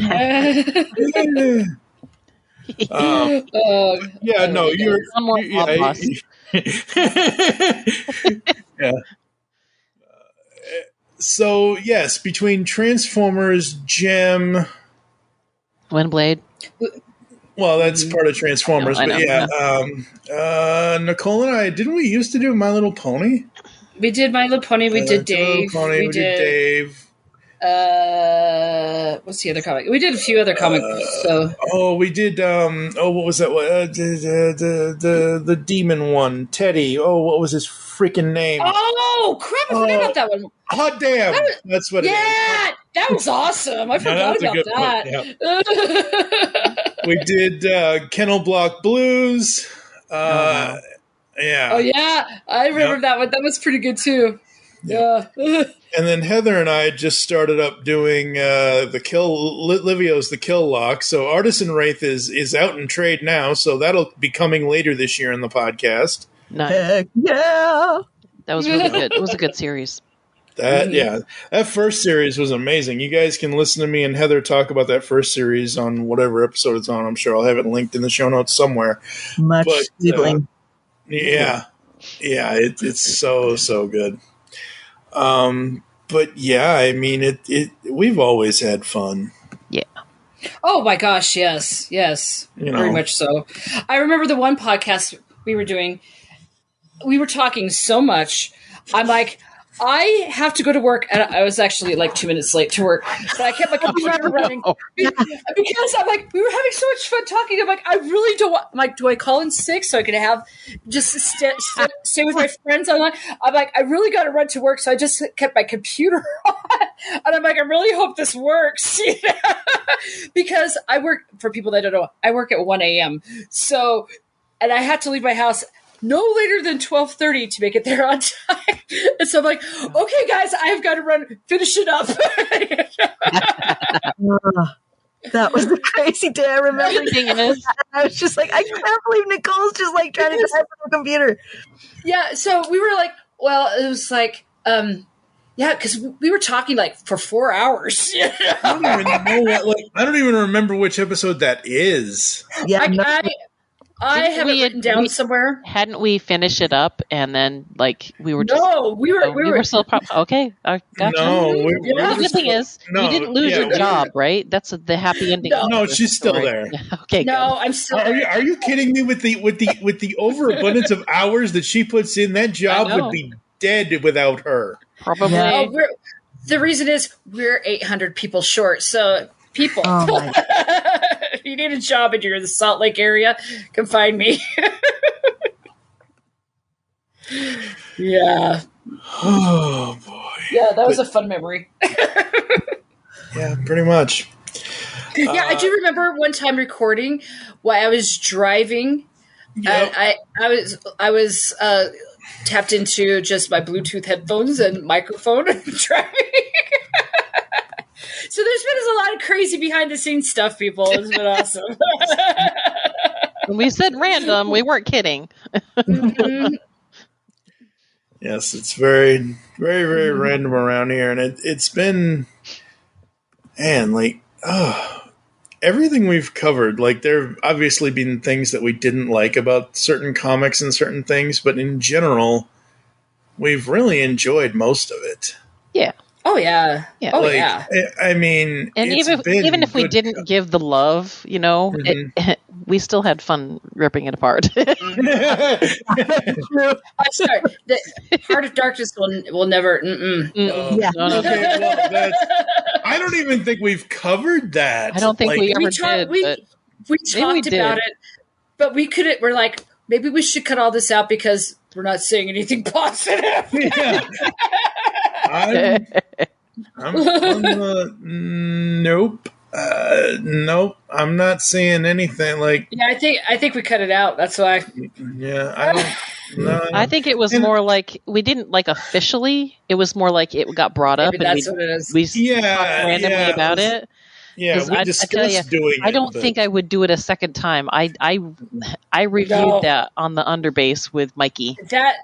That is like Guantanamo torture. You don't do that. You don't make people read that twice. Okay, no, you don't. Once was enough. Thank you very much. You know what, though? For the last like couple years, I've had this nagging thought: like, if I were to go back and read Heart of Darkness, would it be better or more interesting than I remember? Kind of like earlier when we were talking about Revenge. Yeah. I don't know. And I'm like, what if it's at least interesting though? Yeah. I think the thing is that the reason why we actually think better of Revenge of the Fallen has something to do with the fact that we've gotten 3 more after that. Yeah. Progressively in some ways got worse. Yeah. And is there a worse comic after Heart of Darkness? And I'm not quite sure because I stopped reading at some point. And so I'm like, I don't know if I want to go there and find out. I really don't know. I really don't know. I don't know if I want to. I don't know if I want to find out. Like maybe it's enough that we already have one, and that's good enough for me. I'm with you. For half a second, I thought Andy grabbed somebody and revisited it in the most recent episode of Moonbase that was released on February 25th, but it's a Marvel Hearts of Darkness thing. It's yeah. I was like, wait a minute, that's not Let me guess. right. He said it because he wanted to bring torture to Mikey. It's with Paul. Yeah, it's with Paul. Oh, okay, all right. Like he wasn't even there. Okay. Yeah. Might as well torture somebody else if Mikey's not there. But you know what? Paul likes to be tortured. That's the thing. Oh boy, he's one of those. Oh boy. Come on, he's the one that sent out a naked picture with Unicron covering his junk. Oh my. Oh my God. Do not say that. Not on the podcast. It's out there, people. It's out there. Oh, as well as Paul's stuff is out there. That photo will not be in the show notes. Please, God, no. Do not go to geekcastradio.com and try to. Oh, God. Yeah, he used it as a Christmas card. Oh, my God. Oh, shit. So wait a minute. Wait. You mean to tell me that Unicron has been reduced to a jingle ball? Oh. Okay. I don't know if I should tell you this, but so it wasn't completely covered because he accidentally moved it when he took the picture. So there's actually two jingle balls. Oh, man. Sorry, Paul. Sorry. Well, we did start about Revenge of the Fallen. Yeah. Okay. Oh, no. There are a few connections there, random as it may be. Come on. Oh my gosh, I love you guys so much. I don't know how to recover from this. Yeah. We won't. We need to take a break here. Oh, man. God, you guys. I'm crying. I'm laughing so hard. We've got to keep up. We got to keep up with the tradition of derailing the podcast. You know. How do we do, Mike? How did we do? As Billy Bob said when he came out of the strip club, it's a 10. It's a fucking 10.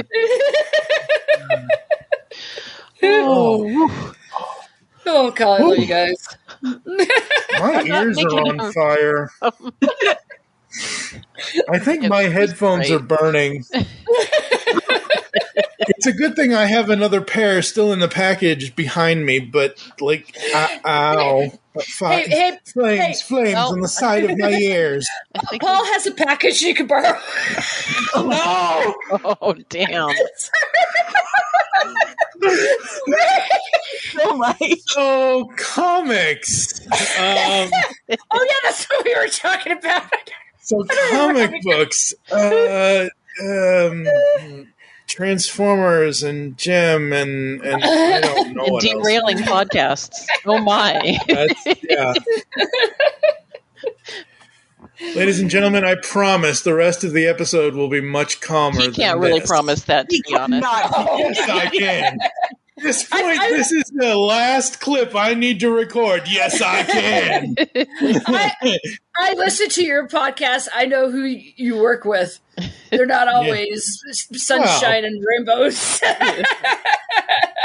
I mean, yeah, well, not all of them, because most of the time the audio editor sucks at his job, but that's you know. Guy loses 2 podcasts for 6 years. You don't know how the hell can you trust him? Oh, God. Lord. Anyway. Yeah, well. Brutal. I'm talking about myself here. It's okay. I know. Oh, God.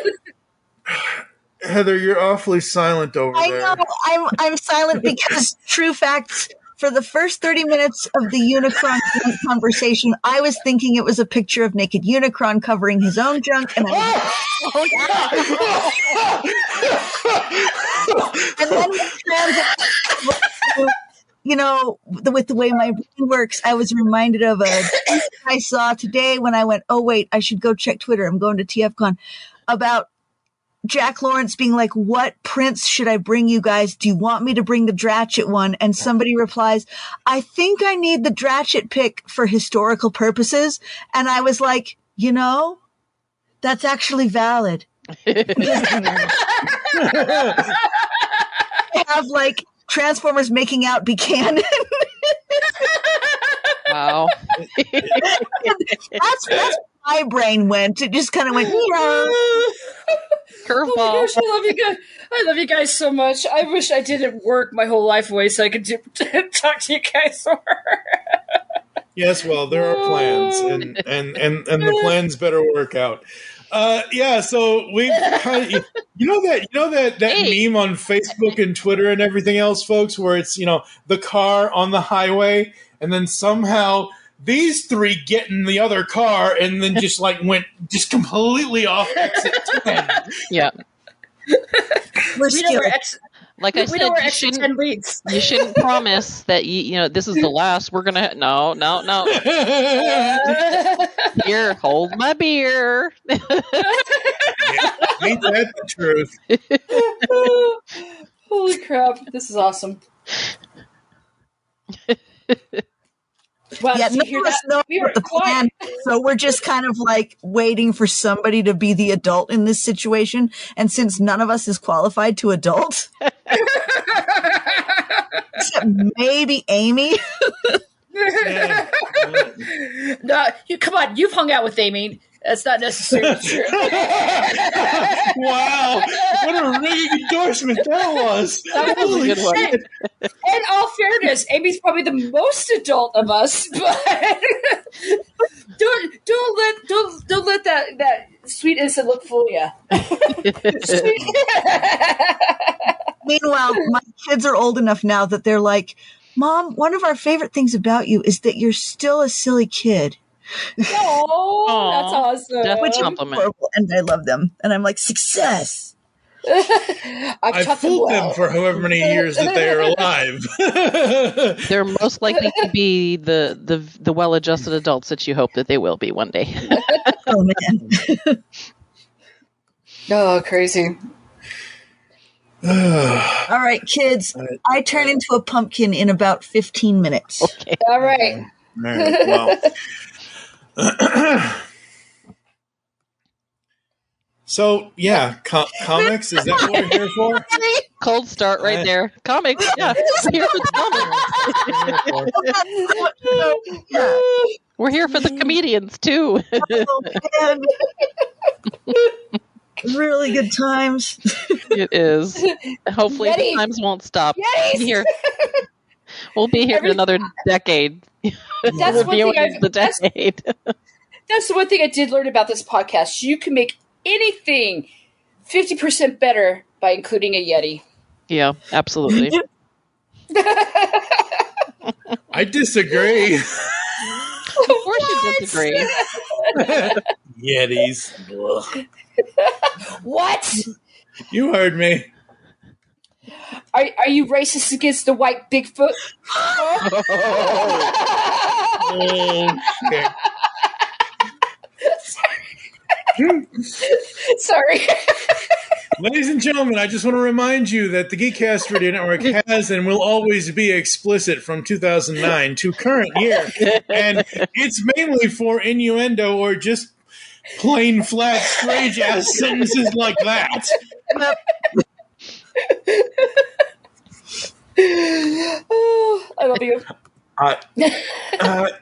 This is not what I was expecting. I was not expecting things this is what happens when you come into a podcast without a plan. I know. What? I told you.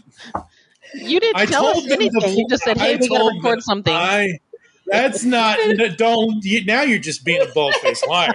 Stop doing that. I'm a liar now.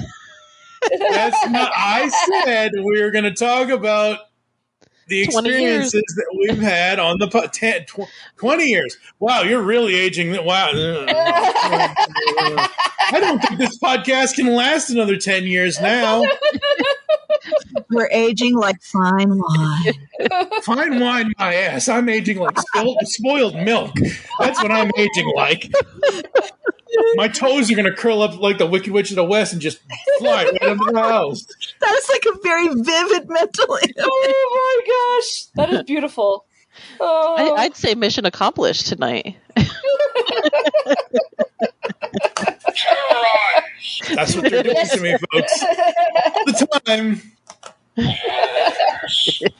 Yes. Okay, so Comics. Heather's about to turn into a pumpkin, so let's go around the room. Final thoughts. Your all's involvement with the pull bag over the last 10 years. Nicole, go first, please. Oh my goodness. Okay, so let's see. My involvement, I've done several, like you said, different comic books. Dave was awesome. Love Dave. I totally forgot about the kennel one. That was awesome. Yeah. But I just, like I said, my favorite memories are just sitting and talking to my buddies about geeky stuff and just having an overall good time.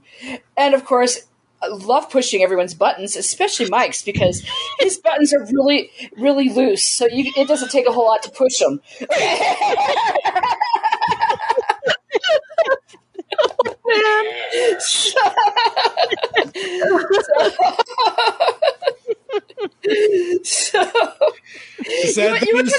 I don't even have a board with buttons. I just have a Megatron button.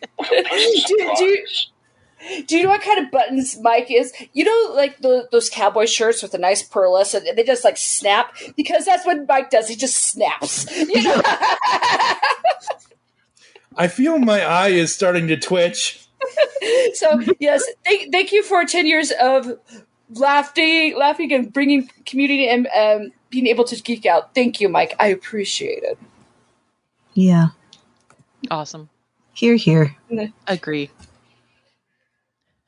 That's it? God. Well, okay, Heather, you go next. Oh, man. And it's like... Not oh man, oh darn, I don't even know. Okay, bleh. What she means to say is, oh shit, what are we going to do now? That's what she means to say. But you know that feeling where you're like about to take a test and your whole brain has fallen out in the next Exactly. I'm like, I don't remember what I heckin' did on this podcast. I mean, it was fun. I got to talk about stuff I care about. Got to go up and make people laugh, which is fun. I like you guys. I fun. Yeah. Like stokes my little like snooty pride self to be like, I was on a podcast. I got to talk to people and be a nerd. And like we all like to think that we are like important. And it's like people were listening to me talk. I know. I love it. Sometimes they even laughed at it. It was amazing. It doesn't matter if other people. Mr. Me Grimlock King. It doesn't matter if other people laugh. I'm laughing, and that's what matters, right? Exactly. I'm entertained by it. You guys are the ones that matter because, like, I know you. And not only that, is we still hang out after all these years. Yeah, exactly. Yeah, we were saying before we started, and I will reiterate it because it's important to me, gosh dang it, but one of the coolest things about being part of a fandom is I have made, you guys are the best friends I've ever had, you know? Aww. Like you and some other people that I've just met through being nerds, and I'm like, I have best friends. I've never had best friends my whole life. I've known these people for over a decade, and we're still in touch. This never happens to me. I love it. Amen. I have the same. I agree. I've done the same. So, yeah. Yeah. I'm all self-conscious about doing weird voices now because my daughter's been like, do weird voices, Mom. They're funny. And I'm like, I forget that I do them. It's not like voluntary. It's a random thing I just pull out. I can it's do just one the of voices in my head coming out. In your case, that's very scary. No, that's just normal. I have a lot of time to think on my job because I'm not allowed to talk. So yeah, the voices will be company. She's getting her mood in. That out of context, I'm not allowed to talk. Damn, we went there. Oh my gosh, I love these. I love you guys so much. The best thing is, folks, Nicole says they always press my buttons, which they do. But the best thing is, half the time, I don't have to say a goddamn thing. They just get themselves in trouble. That's our job. We've studied for years. Yeah. Hey, and I'm just putting this out there. If you guys are ever lonely and you need 3 road tripping buddies, the angels can entertain you, and we'll put Mike on the phone. Sounds like Bosley, yeah. Pretty much. Pretty much. Amy, final thoughts? Oh, goodness. I don't know if you want my final thoughts. It can't be anything worse than what we've already heard. True, but we can take this to a whole nother level, and I just don't want to. Oh, come on. I triple dog dare you. Yeah. Derail. More derailment. Yeah. There you go. No. I think, yeah. We're still doing this years later just because it is fun. Mm-hmm. And you know what? Who cares if anybody's listening in? I'm having a blast. It's great. Yeah. We're having a good time. Also, there are those times where you get really passionate about, what you're going to say. And, sometimes you have to just, do it. And that's how it goes. Mm-hmm. Things need to be said, then things need to be said. I hope that anybody that's had a chance to tune in and listen have learned a few things about storytelling and what to do, what not to do, the stuff that's really great, the stuff mostly that you what not to do shouldn't never, the stuff that you should never forget, because there's some pretty epic moments over the years that have been like, yeah, this is really good, like really good, and like, yeah, and we're all in agreement about that. So yeah. So I've had it's been fun. This has been a blast, and I fully intend to probably be available for the next decade. And thank you, Mike, for bringing us together for 10 years. Yeah. Awesome. And there's that too. I mean, this is how we started. I don't know if I ever was on a podcast with Heather before Mike. So I probably can't remember if we ever were on the Underbase together or not. I think eventually I had you on, but I think it was after I had talked with you here on this on this one. So yeah. Good job remembering. My brain is mush. I don't remember. I'm not actually certain on that. I'm sure somebody out there one of these days will listen to all of them and say, no, it was. Yeah. So you're wrong. If we put something out on the internet, there will be someone willing to tell us we are wrong. Very true. Very true. Absolutely. That's a guarantee. The internet exists for this purpose. You are wrong. Yeah. Right? And then all I can think of is, this is your brain. This is your brain on my podcast. Any questions? Does anybody else feel like a cracked egg? No, just you. It's all you, Mike. I know. It's not the cracked egg. It's not a cracked egg. It's just crack. Cocaine bear, man. No. Deny. I don't care if it's a true story from Massachusetts or wherever the hell it's from. Don't care. That is going to, I'm going to say this right now. That is going to be my most overrated thing for 2023. I don't give a crap about that thing. Oh my God. How can a cocaine-induced bear be overrated? Come on. No, it's just that the thing is everywhere. It's literally everywhere. That's why. Yeah, well. It's just like the clap. It's everywhere, but it will go away eventually with medication. Damn. Oh, damn. I hope that this sets off like random animals being, paired up with different drugs. It's funny you mentioned that. Somebody. Crocodile, That's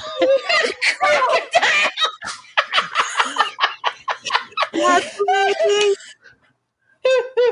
I have to say, I did not come up with that, so I'm going to say this right now. One of the guys that I follow on Twitter came up with that, and I was like, "Oh my gosh, this is the next franchise of Sharknado is going to be." Yeah. No, I just came up with one. Drug I just came up with animals. Meth moth. Meth moth. Oh my God. I'm trying to figure out a way to get those frogs that if you lick them, they're hallucinogenic. I'm trying to for one of them to get high on its own supply. A cuttlefish on LSD. Yeah. I am sending a cuttlefish. Oh God. I'm sending you all an Instagram post in our Facebook chat. So everybody go look at that, because all this talk about this cocaine bear and this movie and this live action story, one of the guys that I know that does pop concepts, heroin bear, and it's basically a skinnier white version of the Coca-Cola polar bear. Oh my That's gosh. not been funny. Oh God. All right. Heroin horses. We're basically the Astro Train of the podcast, because we always are going off the rails. Yep. There's a pun for you. No pun for you. Come back. All right, here. folks. You come back. Yeah. Oh God. No for you. No pun for you. Yeah. All right, we gotta get Heather to bed. We gotta get Sorry, Heather. She's still a teenager and she has a bedtime. So, Yes. all right. Let's go around the room really quick. Nicole, where can people find you on social media if you're still on social media? Oh man, I'm somewhat on it. Just search Beatles Diva. Beatles like the band, not the bug. That's pretty much me. Just Google it. I don't think there's another one out there. If there is, I'm coming after you.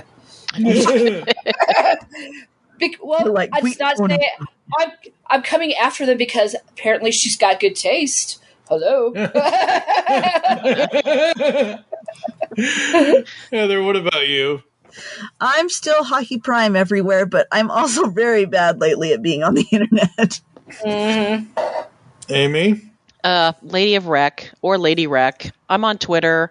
I'm on Facebook. I'm all over the place. I'm also on that new, what is it, Harry Mastodon, whatever the heck that is. Yeah. Harry Mastodon! That's its name. I'm more on Twitter than anywhere else, but, it's slowly dying its death throes, which is kind of amusing, so I've been kind of watching. Hasn't it been dying since 2014? Just because a billionaire bought it doesn't mean it's not any worse of a cesspool than it already was. Well, it was a much better place until Muskrat took over. So Muskrat! I don't see his I name. go on Twitter. I go on Twitter to go look at the hockey dogs of the NHL. That's basically cool. what I go on Twitter. Aw. Fantastic. That's extremely wholesome, and I applaud. And on that wholesome note, we'll be right back right after this with a much calmer conversation with JT from Saskatoon. Well, it's the last time. I'm not working with you guys anymore. What? What are you talking about? You can't quit. The Justice League needs Batman. Forget it. Batman is dead. All right, continuing on in the 10-year journey of the pull bag. We just finished up with the wrecking crew of myself and Amy, Nicole, and Heather. Now I welcome in somebody who has some really, really weird comic tastes, but he likes DC too, so there is that. Longtime friend of the show, longtime co-host, longtime, whatever, 10 years or more. It's JT from Saskatoon. Hello, sir. Hello, and just because I have a complete collection of Madballs comics doesn't make me a weirdo. No, it's probably all the other stuff you talked about in your comic origin episode way back in episode 5. Hey, if it was comics, I probably gave it a try. There was probably some stuff that I shouldn't have read as a kid. Yeah. Earned my voice. I'm getting over swollen tonsils, folks. Okay, well, I did not make him do this, folks. I don't know what it is. It seems like I made the choice. I know. I understand you made the choice, but I just wanted to be clear to the audience that in my 15 years of podcasting, apparently I end up recording with people who are sick all of the time, and people assume that I force them into forced labor of talking. And not just mentally sick either. Hi-oh. Well, you said it, not me. So at least you're admitting to your own mental issues. Well, you don't want to see that laundry list of defects. We're Nickelback fans. Of course we have mental issues. Da da da da da da. Okay, Statler. Right back at you, Waldorf. Oh boy. So your history with this show. We started with Superior Spider-Man? Yeah. That sounds about right. Yeah, we started with Superior Spider-Man. We eventually went on to Batman Beyond. Have we done other things? We did Superior Iron Man with Ryan at one point or another. Yeah, we've dabbled, but it's mainly been you and me and Terry. Yeah, pretty much. For the most part. For the most part, yeah. Jesus, how long has it been? Well, it's been 10 years of the podcast since we started. Yeah. I think we started. Well, yeah, it's just like, wow, the summer Avengers came out. Or the year after Avengers came out. 2013. 2013 is when the show actually fully started. But yeah. I've heard a lot of crap since then. And, haven't we all? Well, I mean, and one of the things that has kind of become my passion project of sorts the last couple of years, especially since COVID, is going back into bad, overwrought crossovers and figuring out a proper reading list and cutting all the wheat from the chaff, all the fat from the meat kind of thing. Pardon me. Yeah. A very good example of that is the Secret Wars from 2015. There's literally only one of the extant miniseries that came out that you need to read aside from the core series, and that was the Thor core. Because try saying that 5 times fast when you have golf balls in your throat. Not with this throat, no. But for those that don't remember, Secret Wars is essentially the Marvel multiverse came to a fiery end. Doctor Doom saved what's left and created a police force out of every variant of Thor from across the multiverse. And it's a murder mystery about who killed one of their own. And this is all kind of takes place just before the core Secret Wars. So you can read it, you can ignore it. And it's stuff like that I've been working on. Yeah. I've also figured out reading orders for, and I mean proper story chronological reading orders for the DC Masters of the Universe from the last 10 years, the IDW Ninja Turtles, the 15-year-long run of the IDW Transformers. Yep. And I've just now and again talking comics with Mike. It's been a lot of fun. Yeah, it has been a lot of fun, as always. Your first start was, I know when we first started doing it specifically all the time, was the 2015 Brave New World, that series. But your first episode was Batman Beyond, Justice Lords Beyond. That was May of 2015. Mm-hmm. And very first episode overall with Geekcast was Johnny Bravo with Glay way back in the day. Yep. Yeah, those were the days. Trust me, folks. We were younger men then.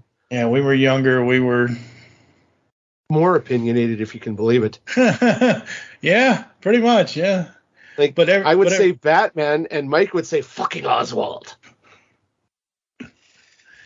That's because you love Brave and the Bold, and that's just not my. It's just not my Batman. It's harkening back to all the Silver Age, and that's awesome for those Silver Age fans out there. But every time I heard his voice at the time, all I could think of is fucking Oswald from the Drew Carey Show, because that's who Diedrich Bader was. But in years since, I don't always bring out the fucking Oswald.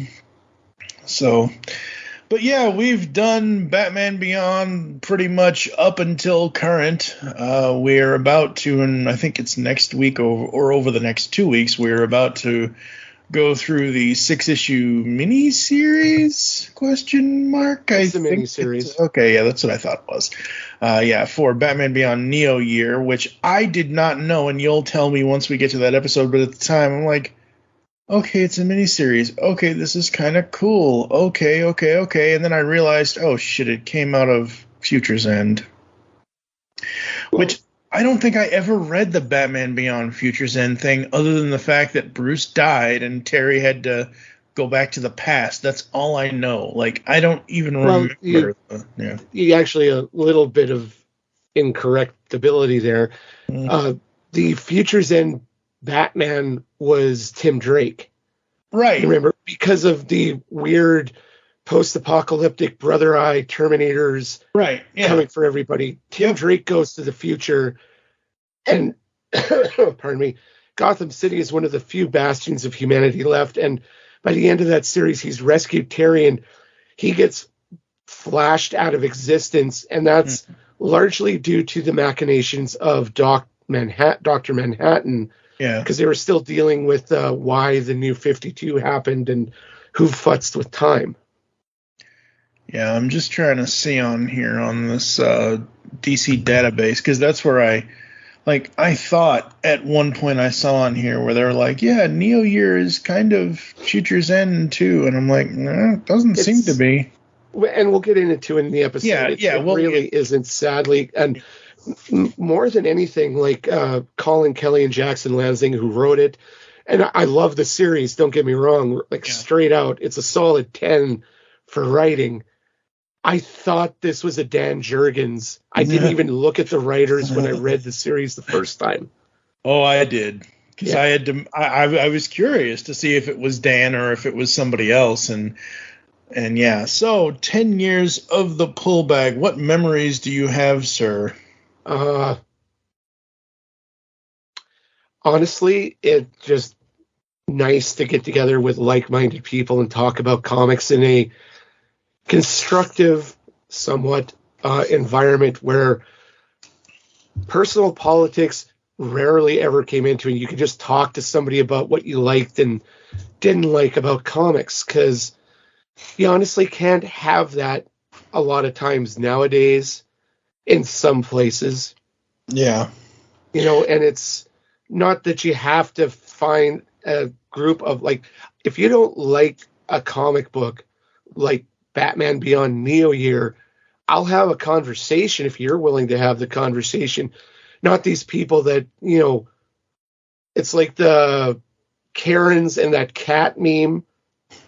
Yeah. You know the one I'm talking about? Yes. There's always some Karen trying to shout their opinion down, pardon me, over you, and you're just sitting there with like that look of the cat and just like, that's fine, sort of thing.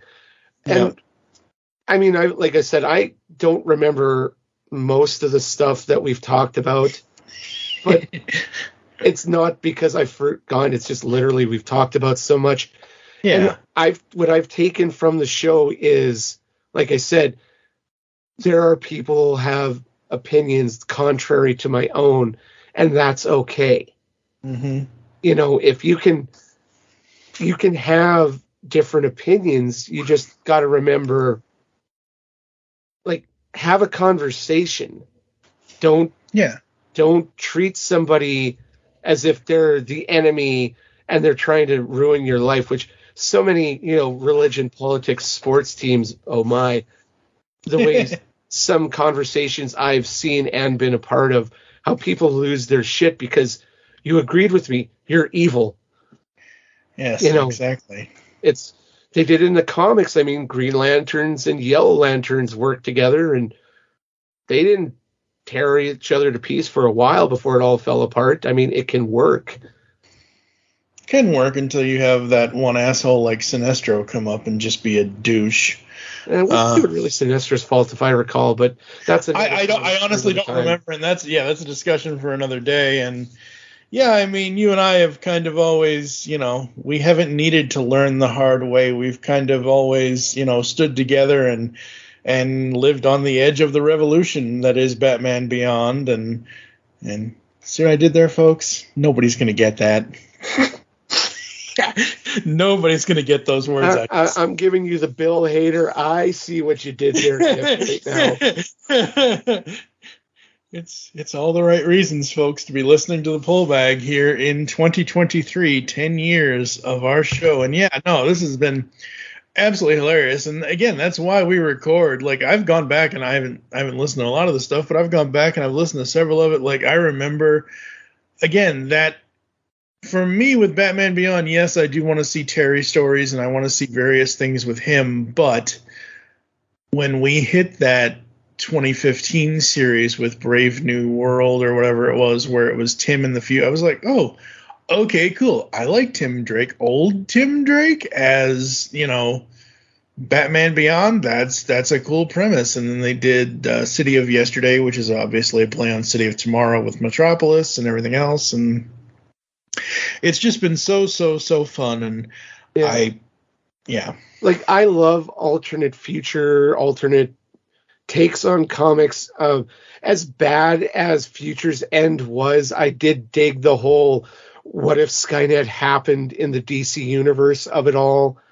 And that was the weird thing is, Mike, if you didn't know, that was actually intended to be the legit future of the New 52 until people came to their senses and realized it made no fucking sense storytelling wise. Yeah. So we would have had a future where John Constantine is trapped on a desert island haunted by the ghosts of his past friends, or Grifter from the Night Wildcats, at the first time they were making that big push to bring the Wildstorm characters into DC, was like one of the main forces fighting against Brother Eye, which, it's a lot of fun, but it's so bad.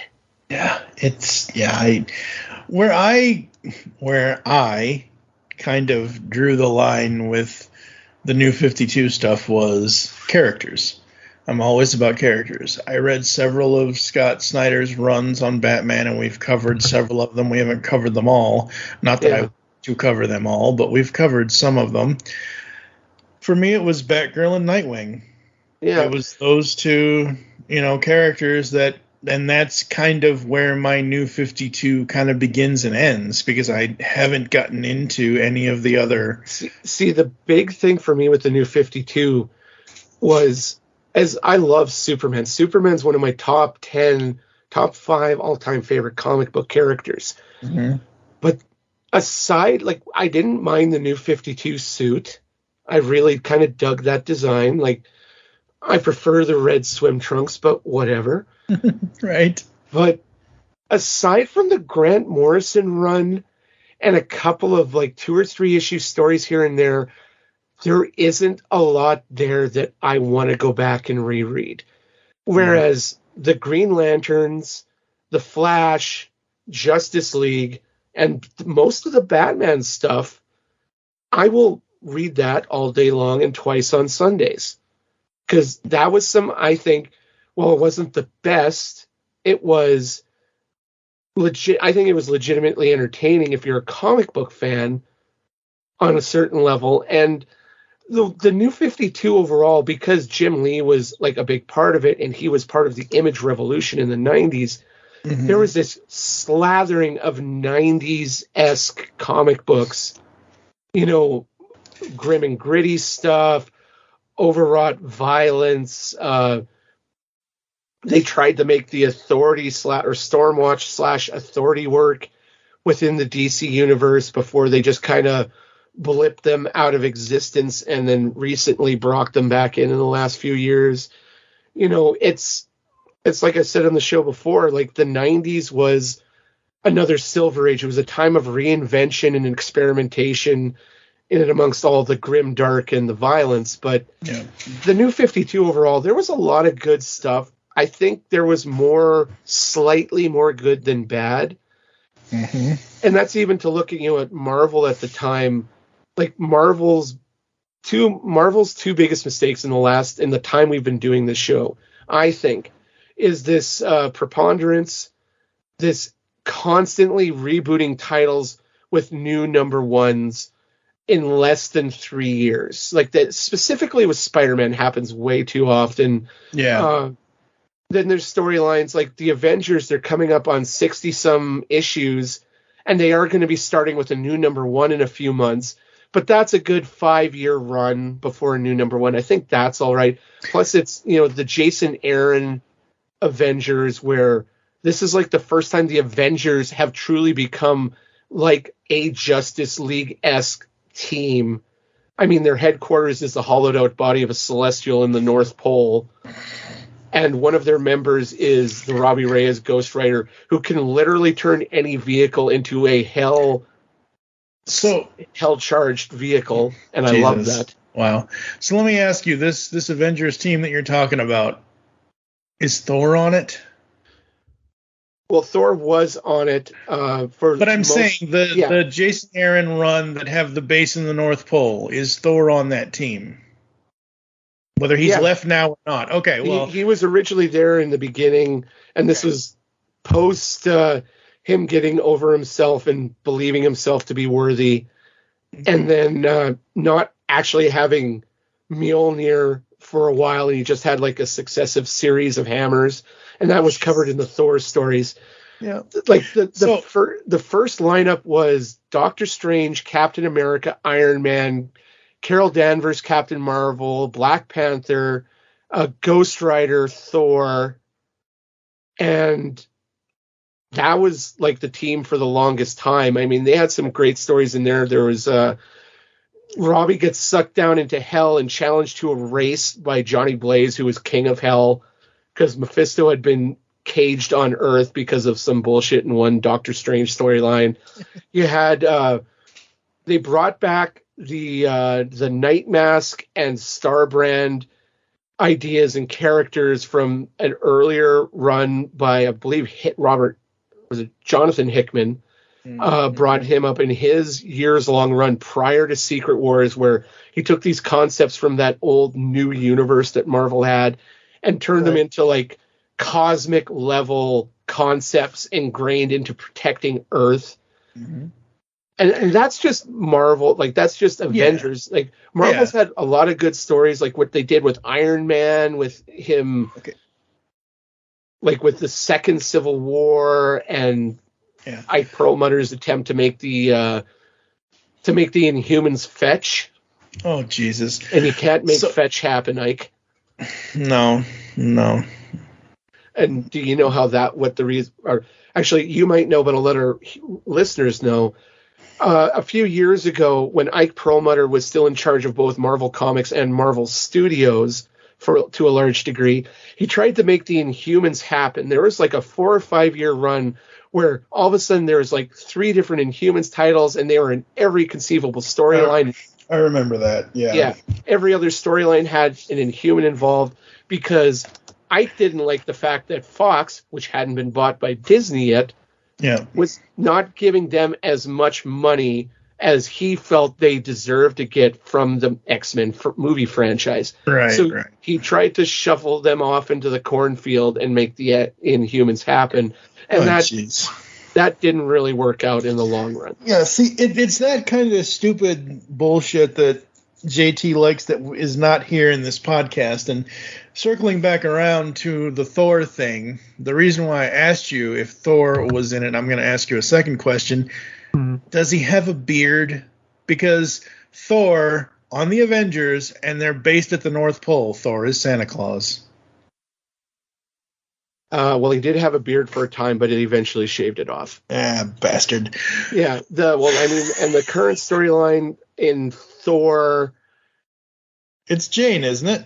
Well, no, Jane, because of the War of the Realms crossover a couple of years ago, Jane had lost her hammer, like she lost Mjolnir, but she got this new weapon called the All Weapon, which is a reformed version of the Mjolnir from the Ultimate Comics universe, which is Earth 1610. And she's now a full-fledged Valkyrie. Like, shepherding lost souls to the afterlife and dealing with other supernatural BS on Earth. She's part of the Avengers right now. T'Challa was chairman of the Avengers, and because of storyline in his title, he's been voted out. Okay. And currently, the Avengers are fighting the multiversal Masters of Doom, which are led by the worst versions of certain Marvel villains. Like there's a Dark Phoenix, which is this psychotic, evil Jean Grey, who has the Berserker, which is this Wolverine, like Logan, with like Doomsday-style spikes of adamantium jutting out of his skin. She just lets him off the chain and he goes wild. There's a Kid Thanos, which is young Thanos from the 616 universe, but just given access to his modern-day adult form's weapons. There's King Killmonger, where Killmonger has killed Asgard and inserted his soul into the Destroyer armor. There is the Black Skull. What if Red Skull got the Venom symbiote? There's Ghost Goblin. What if Norman Osborn got a Spirit of Vengeance? And leading this whole McGillicuddy is the Doom of Dooms, a Sorcerer Supreme version of Doctor Doom, who is so much worse than anyone has any idea for. Like, his headquarters isn't the country of Latveria. He's taken a version of Ego the Living Planet and turned it into Planet Doom. Wow. Yikes.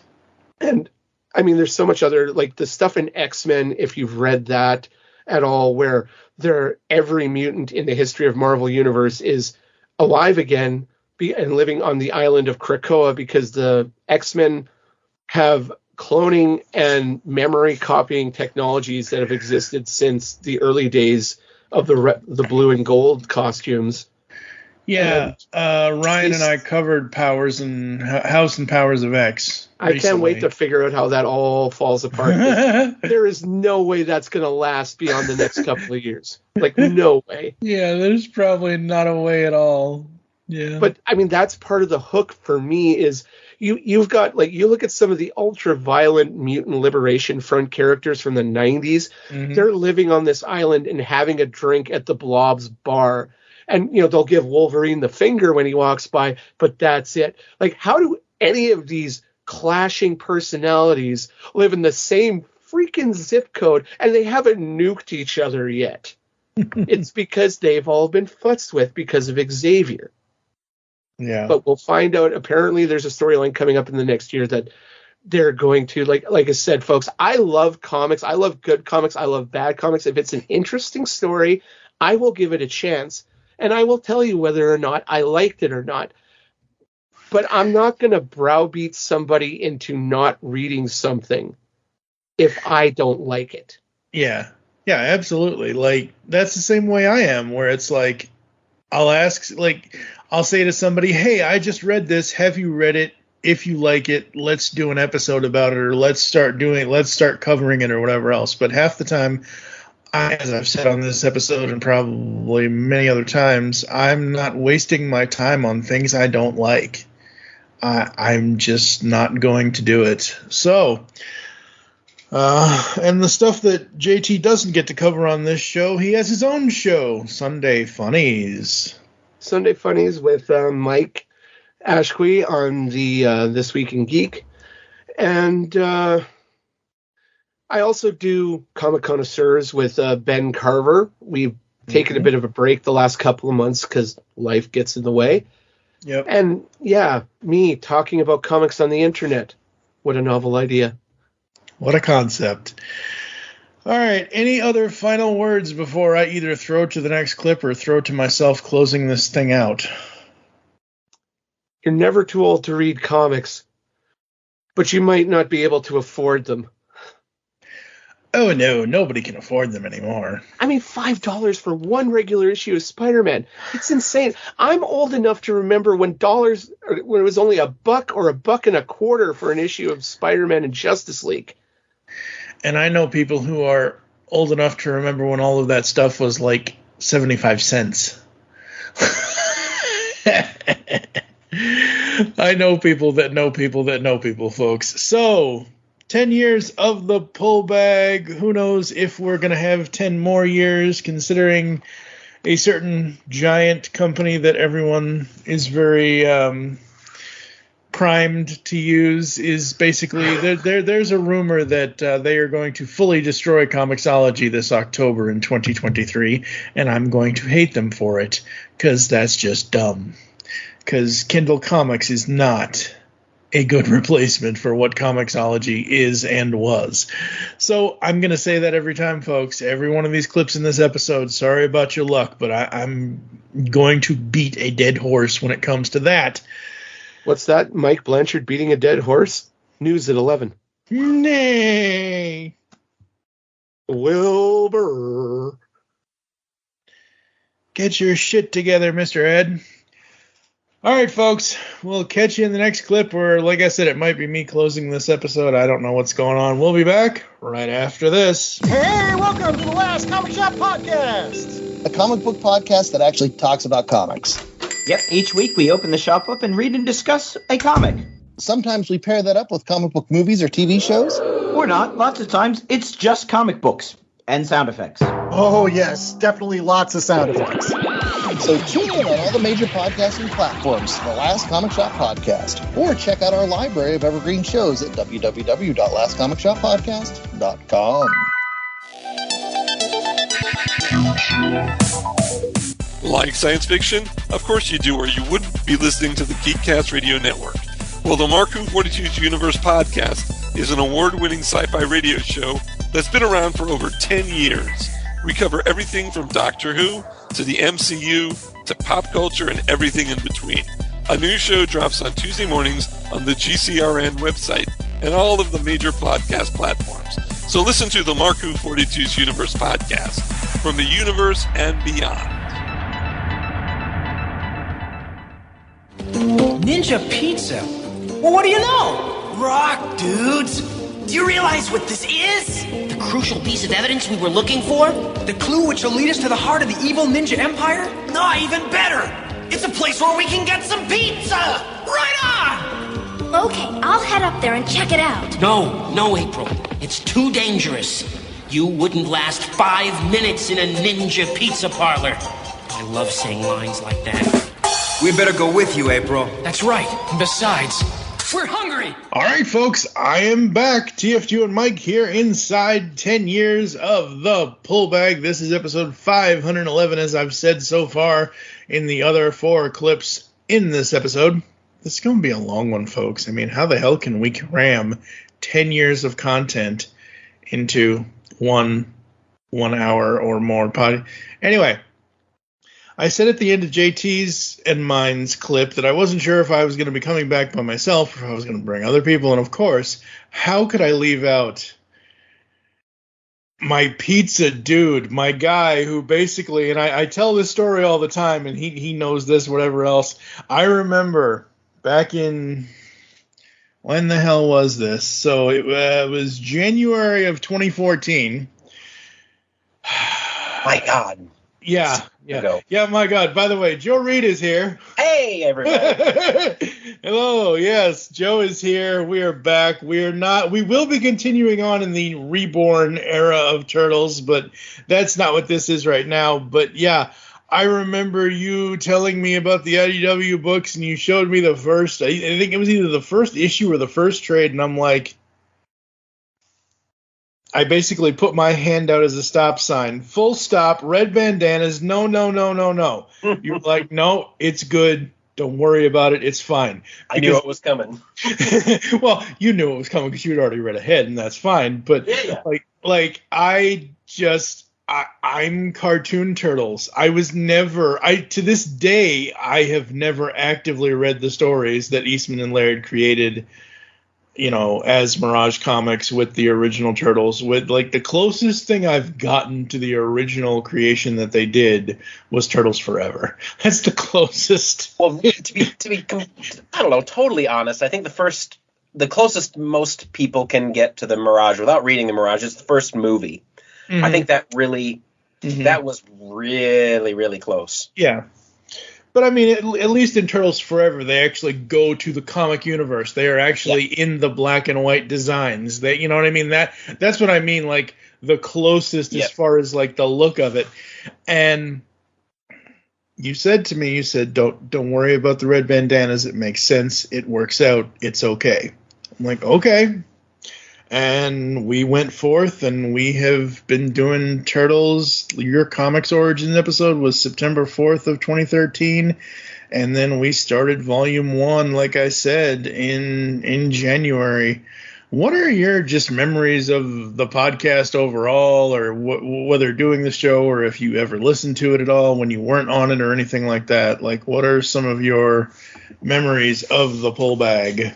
I've got to be honest, like I barely remember it. And you say 2014, like I was a different person back then. I don't listen to the podcasts that I record a second time. I like everybody, you don't like the sound of your own voice, and I don't know how you guys put up with it, but you're putting up with it, and I thank you for it. But I can't do it. My wife may have listened to an episode or two, but it's been super special. I think the biggest memories for me have been coming from, like, you and I are doing this, and I'm a nerd in my basement surrounded by toys, and I'm a nobody, right? And I'm alone in here, and nobody knows who I am when I walk around, but you and I have been absolutely blessed to, like, interview the editor of the comic, interview the writer of the comic, and I've been able to reach out to artists and creators and mention the podcast, and somebody at IDW listens to us because they've put us on a cover or two. Yeah, so as of this recording, even though this is not actually going to air until March 6th of 2023, because that is the full date that I started the show. Yeah, as of today, February 18th, 2016, 7 years ago to the day, like you said, somebody must have been listening to it, because on issue 55, if you have ever been a TMNT fan, you need to check this out. Geekcast Radio. Woo! That's my podcast. I've walked into comic book stores and I've bought that issue because I didn't have this cover, and I'm like, that's my podcast right there. I'm a co-host on that. The dude behind the counter is like, okay, whatever. But like, no, like, that's sweet. It buys us so much cred. Like, I think I've been able to reach out to some of the artists and point to that issue and say, no, we're legit. We're not. Yeah. Because we are. I think we do. And we take the comic seriously. I think we both take the property seriously. And I appreciate that when we talk about the things, or when we interview those writers and editors, it's not like, we're not the guys saying, who's your favorite turtle? And we intellectually dismantle it, and I like that. I'm a big fan of how we look at things. Well, yeah, and then the thing with us is, like, I know a lot of other friends of mine as well who are diehard Turtle fans, just as much as we are. But, like, we grew up with this stuff. It has followed us for, oh God. Okay, so if you technically count, obviously it counts. I'm not saying it doesn't count. But if you count when they first started, when they first published number 1, next year is 40 years of the franchise, starting at Mirage. Obviously, 1987 will be 40 years. 2027 will be 40 years with the cartoon. But, like, look. Yeah, we're not always asking who's your favorite turtle or who's this or who's that, but, like, I think some of that has to work, like the conversations we've had with Bobby, the conversation we got to have with Tom.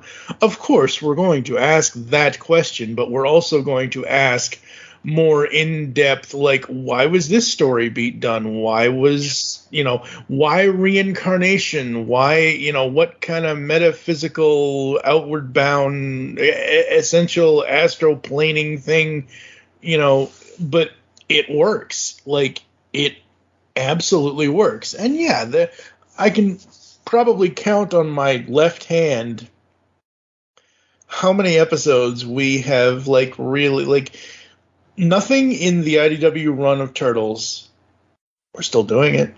Nothing has, we may dislike a few things, we may feel uncomfortable about a few things, but it's nothing like old Coke versus new Coke. Oh, new Coke, screw you. You know what I mean? Like, it's nothing that mundane, or it's nothing that stupid. It's nothing that lowball of, oh my God, I got offended. I can't read this anymore. Yeah, I think that's another.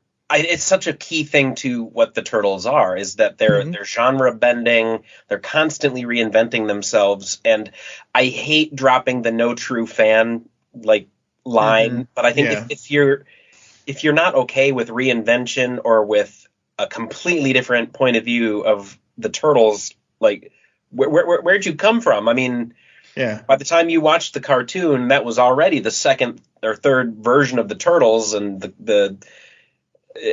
but the point being that reinvention and genre bending is what they're about, and you can totally have that freedom with the Turtles, and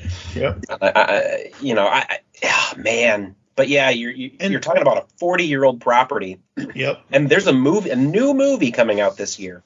Yep. Like, I want to sit down with a couple of other geniuses that and discuss, like, what is it about these properties that have us 40-year-old men with podcasts about them still, and going to movies and taking our children to them, because I'm always a little, I don't know, upset or disappointed in myself that it is probably a commercialism thing, like we were advertised to by our Transformers things. But like the Turtles, there's the people who were fans of it have taken over the creation of it, and there feels like there's more message in it, more the hero's journey, more spiritualism and importance and psychology happening in them, and they feel more like Greek gods. Like, this is just how we learn our lessons now. Yeah.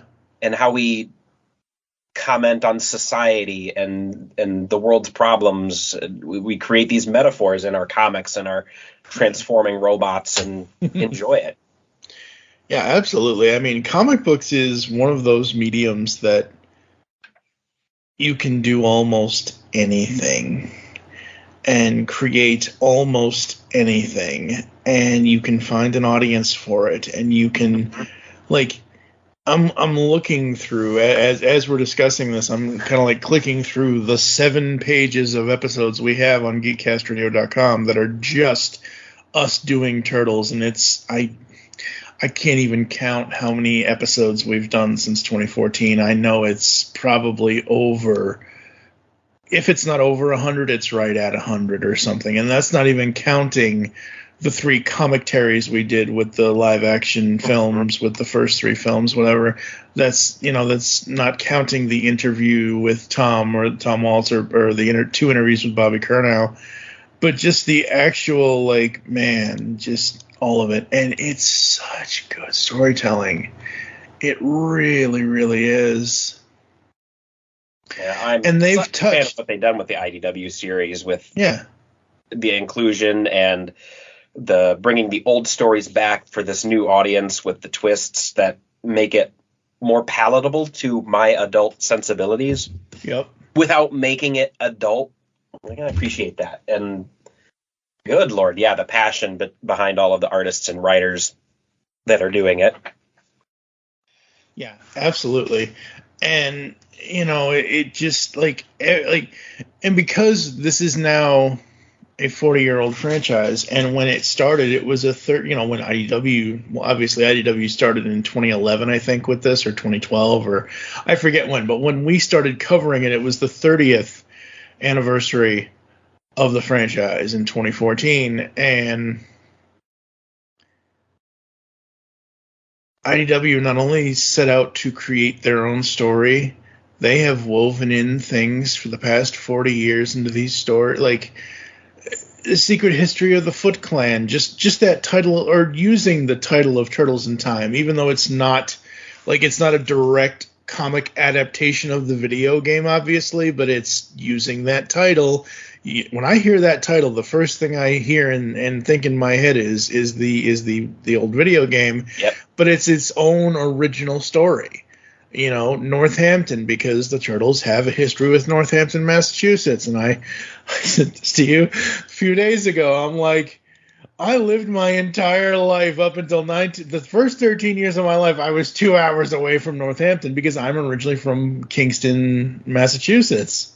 Cool. Like, you know, like it's a 2-hour drive from Kingston to Northampton, and Northampton is quite literally, it is farmland. I mean, they're not making that up when they say that the Turtles have a farm or that April has a farm or whatever. However they end up doing it in the story, whatever they say to get them to Northampton, it's not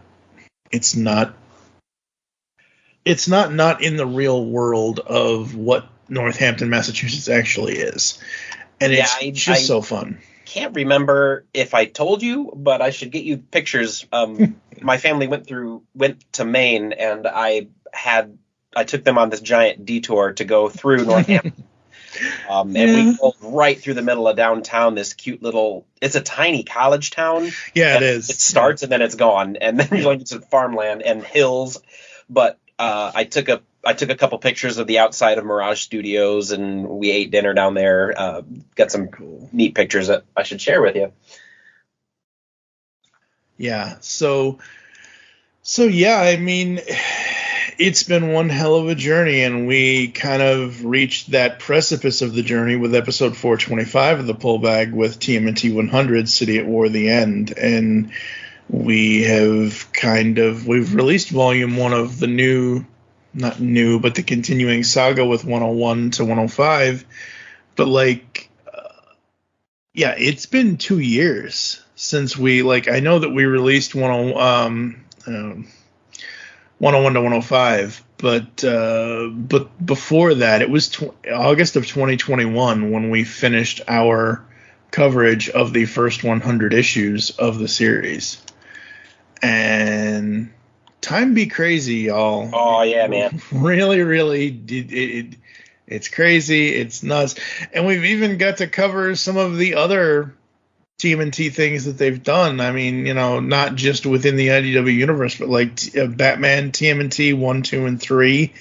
Those were cool. I loved those. Those were great. And the Power Rangers. Did we cover those? The first one? Power Rangers? Did we? I don't remember. No. The second one's coming out, so we're gonna have to cover it. Yeah, we're gonna have to cover it. Yeah, I'll have to figure that out later. I honestly don't like I said. I'm looking through here to see what. Yeah, no, we haven't done Power. Oh no, yes we did. We did do for April of last year. Of course. Yeah, it makes total sense because I have all the toys. Like, why would I have not? So we did cover the Boom Studios, IDW Publishing, Mighty Morphin Power Rangers, TMNT. Because I remember, because we were kind of sort of not really making a couple of Venus jokes in there a few times. Yeah, see, this is why I don't. Why I say I don't remember the past 10. It's just incredible, though. We have made so much content, and there's so much content that we still haven't consumed. Talked about. Absolutely, no, and it's just been so fun for us to do it, and so fun for us to just be involved in the world of TMNT, and to, have, like you said, have us, quoted on the cover of an issue of a comic that, Yeah, I just, it blows my mind that somebody at IDW probably had to sit down and listen to I don't know how many episodes to find a quote I'm looking for. Maybe there's somebody there listening to every one of them. But, hey, I appreciate that. It's validating to this guy who's just sitting in his basement with a microphone. So we first released volume 1 episode January 22nd of 2014. Back in January of this year, on the 18th, is when I released Reborn Volume 1, our episode covering issues 101 to 105. So, holy crap, pretty much 9 years to the day kind of thing that that we've done this coverage. And like I said, it's just been so fun, and we will continue to do the coverage. Like you said, the MMPR TMNT 2 is coming. We've got whatever's going on, because I am so, like, you keep up with it. I don't, because I read it for the podcast. I want it to be the freshest opinion in my mind. Like, I want that initial shock reaction. I want that 5 seconds of silence as my jaw basically hits the floor kind of thing with whatever moment they're going to give us. So I know the comic is over 130 issues now. That sounds about right. Yeah, I'm pretty sure. And I haven't read anything past 105 currently. Yeah, I have 132 over here on the floor, one of the minimum, not floor, but I have it over here. It's one of the reprints, one of the multiple covers, not a reprint. And I haven't read them yet. I like to read them as soon as I get them, and then reread them for the podcast. I always catch way more on a second read through. Yeah. And I think that would be the best. That's the best way to consume our show, is if you like the Turtles, you're probably already reading the book, but you'll catch us reading it, and we're gonna catch things that people didn't notice. And I love it. I love being able to go through it twice. Yeah. Like that. They are, as of this month, as of this recording in February 2023, they are up to issue 137. 137 just released this month. Wow. And okay, then. That's a crazy cover. I don't even know who's... Okay, that's Baxter. Rat King? Really? See, that's what I'm talking about, folks. Like, it's me making statements like that, where it's like, it's more about, I don't really care about that character, and I was like, really? I'm sending you the picture of the cover of 137, so I'm pretty sure the guy on the right is Baxter. I'm pretty sure the guy at the top is Rat King. I don't know who anybody else is. Oh, man. So, yeah, okay, the Skull Lady is Null, the Animals villain. Yep. Then that's Metalhead with Krang in his tummy. Oh, snap! You're right. What? The whole city's on fire. What's going on? Wait a minute. What the hell? He found his android body. Oh my! But wait. Okay, so the last time I remember, Donnie was not necessarily in Metalhead or whatever, but yeah, okay, sure, all right. Well, we're definitely going to get back into this, folks. Like I said, episode 507 was volume 1 of the Reborn trade volumes. Volumes 2, 3, and 4, I have them all. We will be reading them all, and I'm trying to remember what volume. Let me see here. I think volume 4 starts with 113, because that's the cover of the trade. 113 to maybe 120. That's a lot of issues, though. Well, I don't know. Anyway, we're going to be covering it, as always, here inside the Pull Bag. Anything else you want to talk about? Anything else you want to say? Any opinions you want to give? Anything before I either send it to another clip or close it out? Nope. Just send me messages. Get in touch with us. We'd love to hear your opinions and answer your questions and that sort of thing. But it's a crazy journey, man, and I'm glad it's still going. Oh yeah, absolutely, most definitely. All right, folks, I don't know if I'm having anybody else on, so I'm just going to have another commercial break right here, and we will catch you later. Hello, geeks and geekettes! Looking for a podcast that covers a vast array of topics? Then check out Altered Geek Unleashed, where we discuss our thoughts on this week's geeky news, tech, gaming, television shows, movies, cartoons, comics, and more. So, get altered, get geeky with the Altered Geeks. Every Friday on the Geekcast Radio Network. Because the world needs another movie podcast. The Geekcast Radio Network presents for your listening pleasure The Cinema Geek. Hosted by Amanda, Kevin, Matt, and Dan. Each week we dive headfirst in the landscape of movies as we discuss movie news, play movie games, go in-depth on reviews, and even have a top 10 countdown or two. Also, don't miss our director retrospective series where we review noted directors' movies film by film. Bottom line is, if you love movies and love podcasts, you need to experience The Cinema Geeks. You can find us on iTunes, Blog Talk Radio, or geekcastradio.com.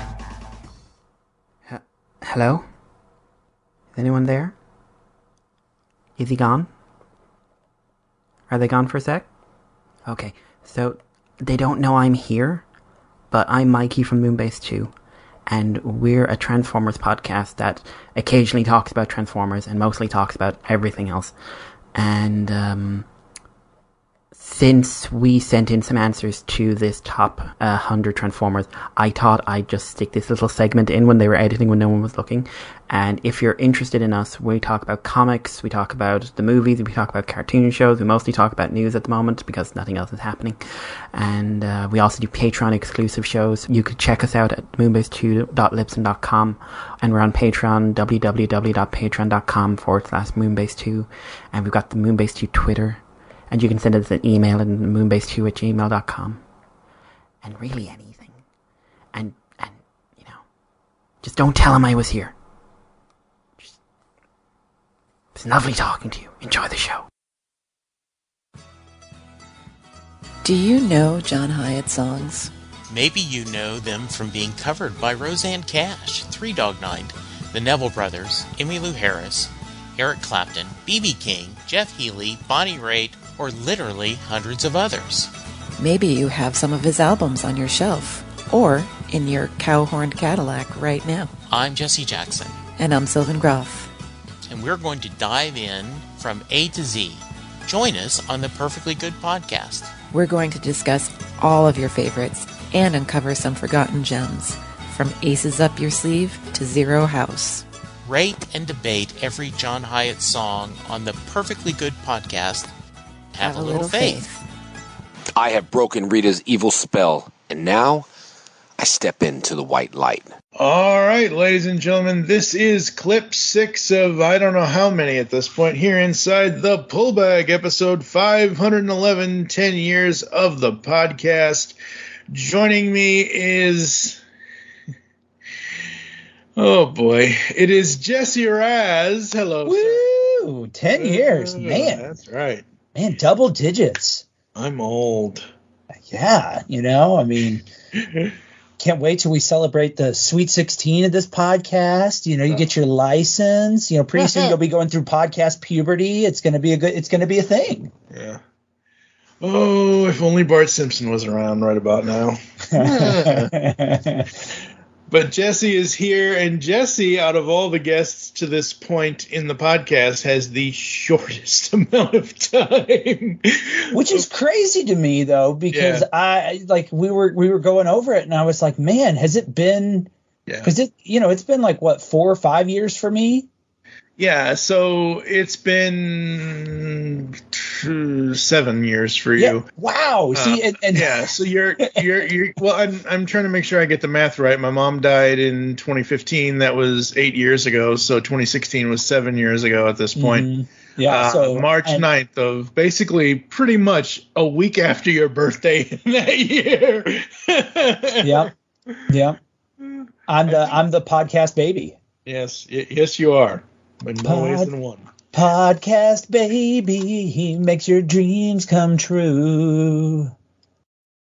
No. Oh, boy. No. You just need to go find that girl of yours. You know. I love Muppet Babies. I'm not too old. I know what you're talking about, but it's too late at night for those kind of jokes. But yes. Well, yes. I'm wasted youth apparently.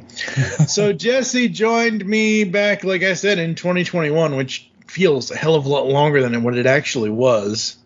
Right. I can't believe I joined you post-pandemic. I would have said it would have definitely been pre-pandemic, but what do I know? Yeah. Yeah, so we started with Shattered Grid, then we got disappointed by Beyond the Grid. Mm-hmm.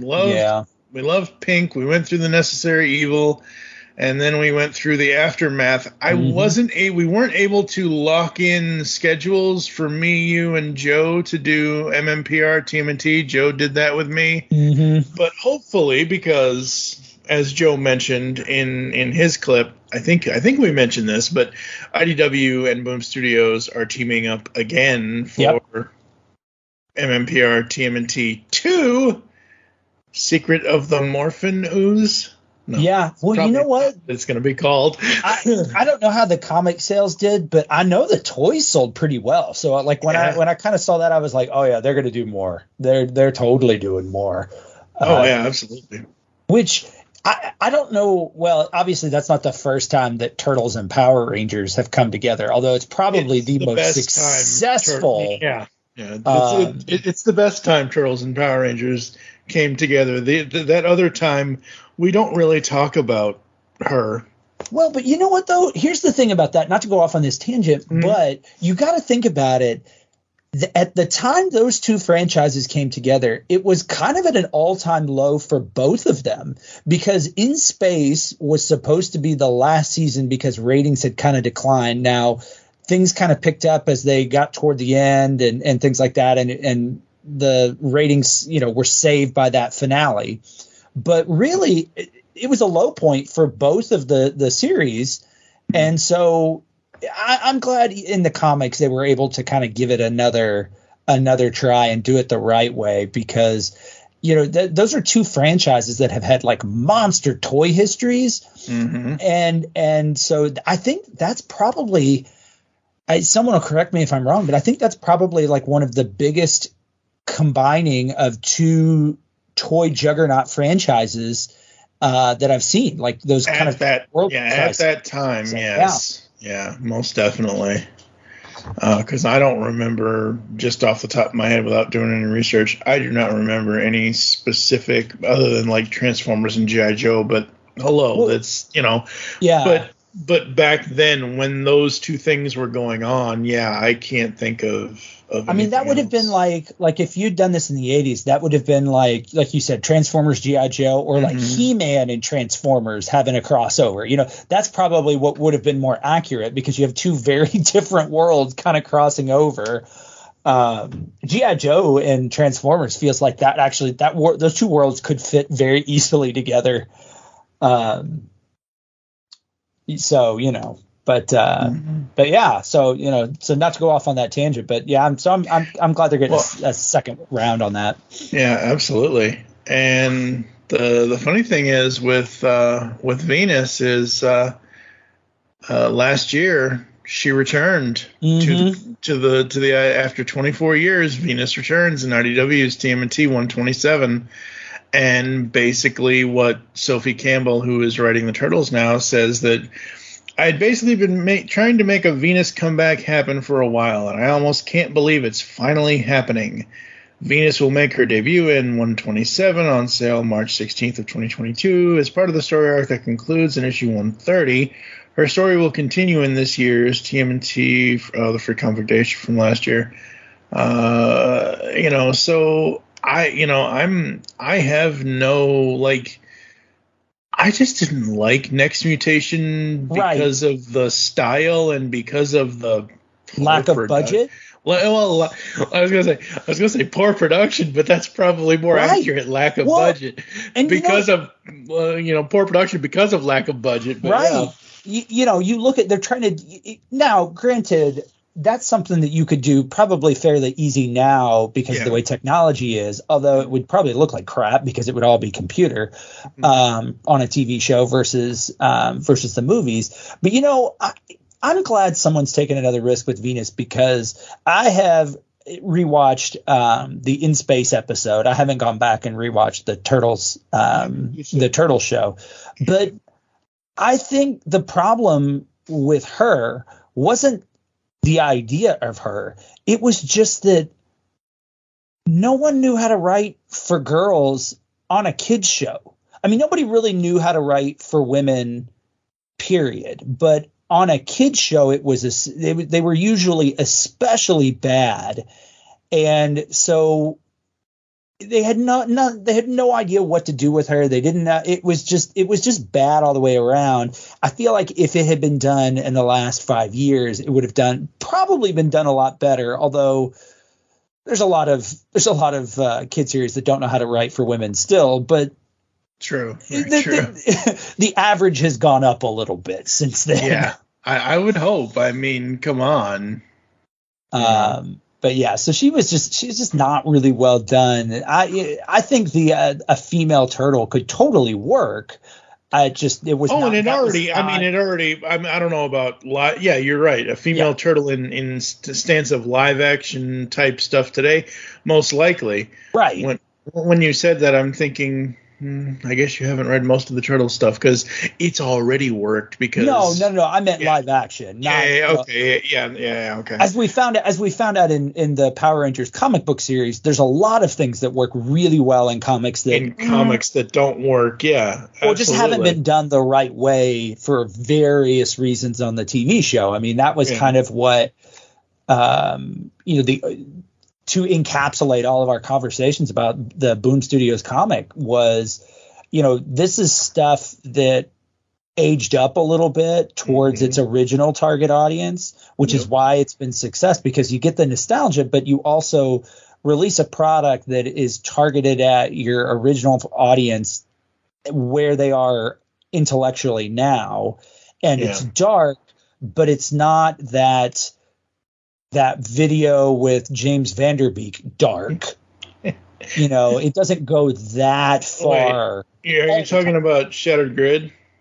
No, yeah. I mean, there are times. Jason David Frank, not James. No. I'm talking about. Do you remember in the mid 2000s when there was that video with I think it was Vanderbeek, and then there was somebody else from Battlestar Galactica.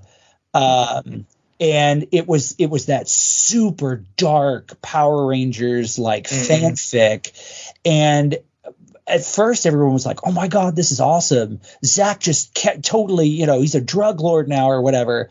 And then upon reflection, everyone's like, "Yeah, that's not really Power Rangers."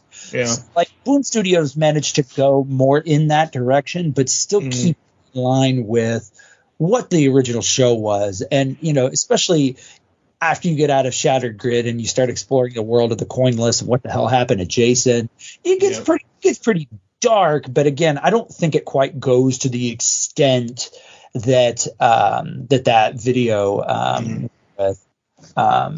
So what did this come out in? What year specifically did that come out that you're talking about? I'm looking it up now because it's bugging me. I haven't watched it in a bit, but I hear it. It was a Power Ranger short film.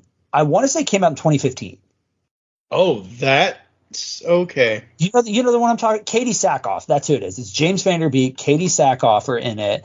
I've never seen that.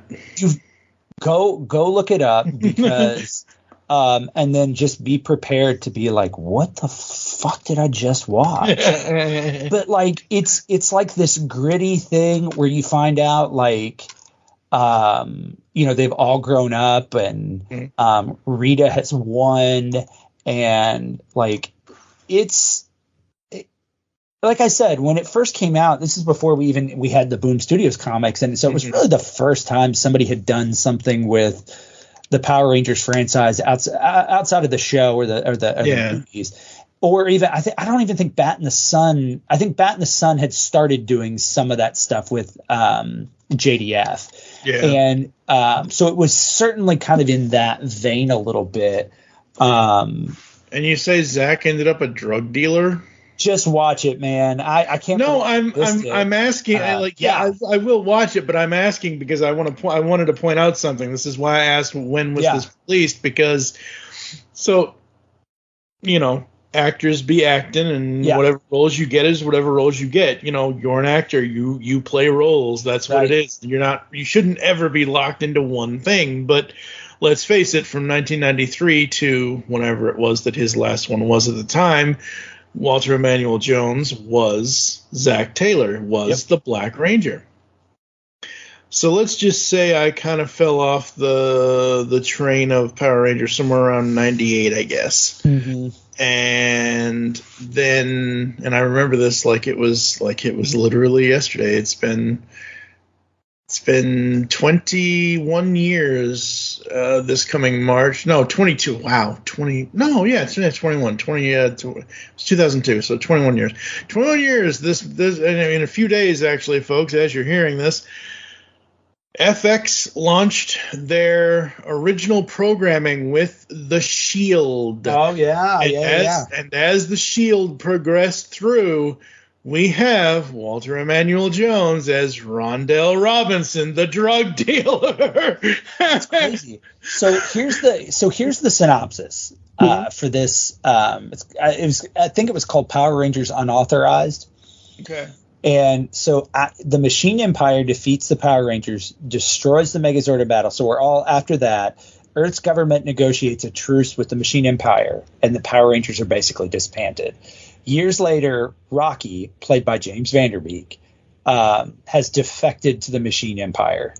He's very critical. There's this whole thing about Zordon using kids as soldiers, and he's got a prosthetic leg, and he's interrogating Kimberly Hart, which is Katie Sackhoff. Okay. So there's this interrogation scene with her because they're looking for Tommy. And then they tell the fate of all the Rangers. Zach was an insatiable action junkie and hip hop keto workout instructor who became the Machine Empire enforcer. So maybe he wasn't a drug lord, but he kind of had that. Wow. And then he gets murdered by an unknown assassin. Billy becomes an openly gay trillionaire who ended up buying Lockheed Martin and was found dead of an apparent suicide. Jason was gunned down 8 hours after marrying Kimberly. Oh my God! Well, serves him right. So Bulk and Skull are the ones that told their location to a police force, later dying of a meth overdose and drowning. Like this. Like I'm not even joking. This was like about as dark as you could go. Mm-hmm. They even make a reference to Trini dying in a car wreck during treaty negotiations. So they don't pull any punches. And actually, now I'm looking at it because I haven't seen it in a while. Carla Perez is Rita. So they actually got her to play Rita. Oh, nice. Okay. Yeah. So go watch it. It's a head scratcher. Yeah. Wow. Yeah. I can't believe you haven't seen that. Nope. I have not seen that. That's crazy. Yeah. It was because right after it came out, that was when everyone's like, man, Power Rangers should go dark. And that's when JDF really kind of stood up and he's like, listen, guys, I'm all for a more adult, especially as he was doing Bat in the Sun stuff. Mm-hmm. And some of the crazy stuff. He's like, but true Power Rangers, there's got to be hope. There's got to be, there's a line there. You can't go this full, blow your head off with a gun kind of thing. He's like, meh. And I agree with him. I'm going to go back and watch it, and it was kind of cool to see because again, nobody had really done anything outside of the various seasons in a long time, but they went further than they really should have. I think anyway, but again, it was more in line with Shattered Grid and what could have been. And, so yeah. So have you listened to this podcast at all before, or are you just on it to be on it? I listen. Okay. Mostly, I'll be honest. I sort of pick and choose, like when you're talking about issues or series that I'm current on, because Power Rangers is really the only series that I have time to be current on. Occasionally, I get really gung ho and I'll jump back into Green Lantern, or if there is like the Ninja Turtles. If I know that's kind of a limited series, I'll jump in on that because I know I can kind of wait and maybe get the trade or things like that. So I jump in and out when I can. I like hearing the comment. The next best thing to being able to read comics is to listen to other people talk about it, Yeah. Especially if you don't have time. It's like, oh God, maybe I should pick up that issue. Yeah, exactly. Like, oh yeah, that's like they. Yeah. Well, and personally, I really enjoyed this because I don't have as many people in my life anymore that follow comics as much. I have a couple of friends that I text, but I used to, in my 20s, I used to be around a lot of people, so we could kind of talk about, oh my God, did you read this? And so like having somebody to talk about Power Rangers with, especially like when it's as good as it was, and it's still got its moments now, but it's just like, man, I got it. Shattered Grid, man, I got to talk. Have you read? No? Oh my God, you got to pick that up. Like that was just insane. Evil Tommy, like eviler Tommy, I guess I should say. Like, yeah. And I don't know if you've heard this, not to kind of go down this rabbit hole, but somebody from Bat in the Sun was talking about, I saw in a comment that JDF really didn't particularly like Draken. He kind of kept it to himself because he knew the fans liked him, but I don't know the context. The Bat in the Sun guy didn't really go into a lot of detail that I saw, but just, it wasn't his favorite, but he didn't voice that because he knew fans liked him. I think it was, so it's something you and I are going to eventually get into once we get into the rebooted universe of Boom Studios and all that, eventually later this year, next year, one of these years. I don't know when, but at some point. And I care, but I don't care because I haven't really read it yet. And that's how I always do it with these things is I usually wait until like the day of recording. I will read everything that I need to read, and I will have the freshest, in my mind opinion of whatever it is. Yeah. Did they kind of like... Did he kind of get like he's not really evil anymore, right? Well, yes and no. So here's what's messed up, and not to go into too many details. Like, and I don't know if this is what he was referencing as far as JDF's love, hate, whatever of Draken. Whatever. JDF, he that teaser video for Shattered Grid of him live action. Yeah, he bankrolled that. So it's not like I personally, I love the idea of the character, especially when it's revealed in Shattered Grid that in the entire multiverse of Tommies, there's only one bad one. Everybody else goes good. Yeah. Except for this one. Like, I thought that was pretty cool.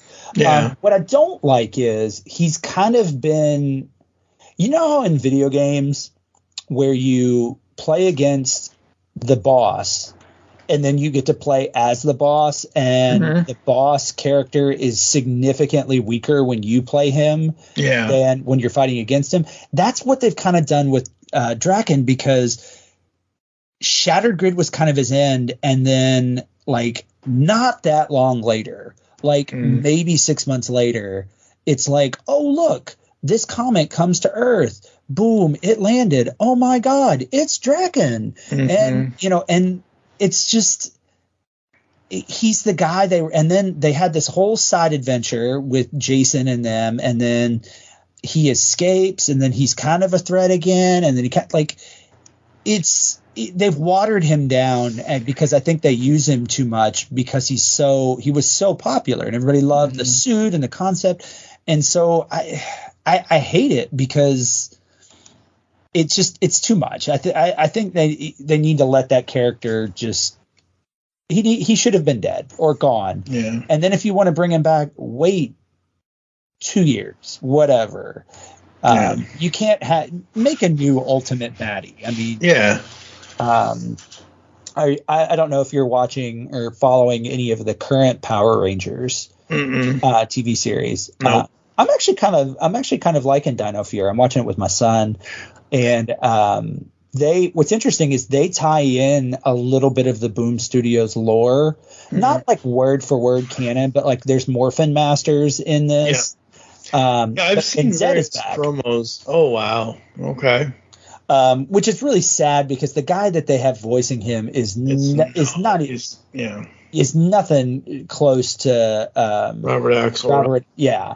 And which is probably better than trying to get a sound alike, but it's just like you lose a lot. And they redesigned the suit a little bit, and it looks pretty close. It's not bad. There's certain things I like about it. And they brought him, but see, the thing is, they brought him back in a way that doesn't undo the Z-Wave, I guess, if that makes sense. Okay. Whereas like with Draken, it's like the end of Shattered Grid, like he was left in that universe that just sort of ceased to exist. And for him to survive that, it's like, so is he omniscient now? Like, can he just not die? Like, what do we got going on here?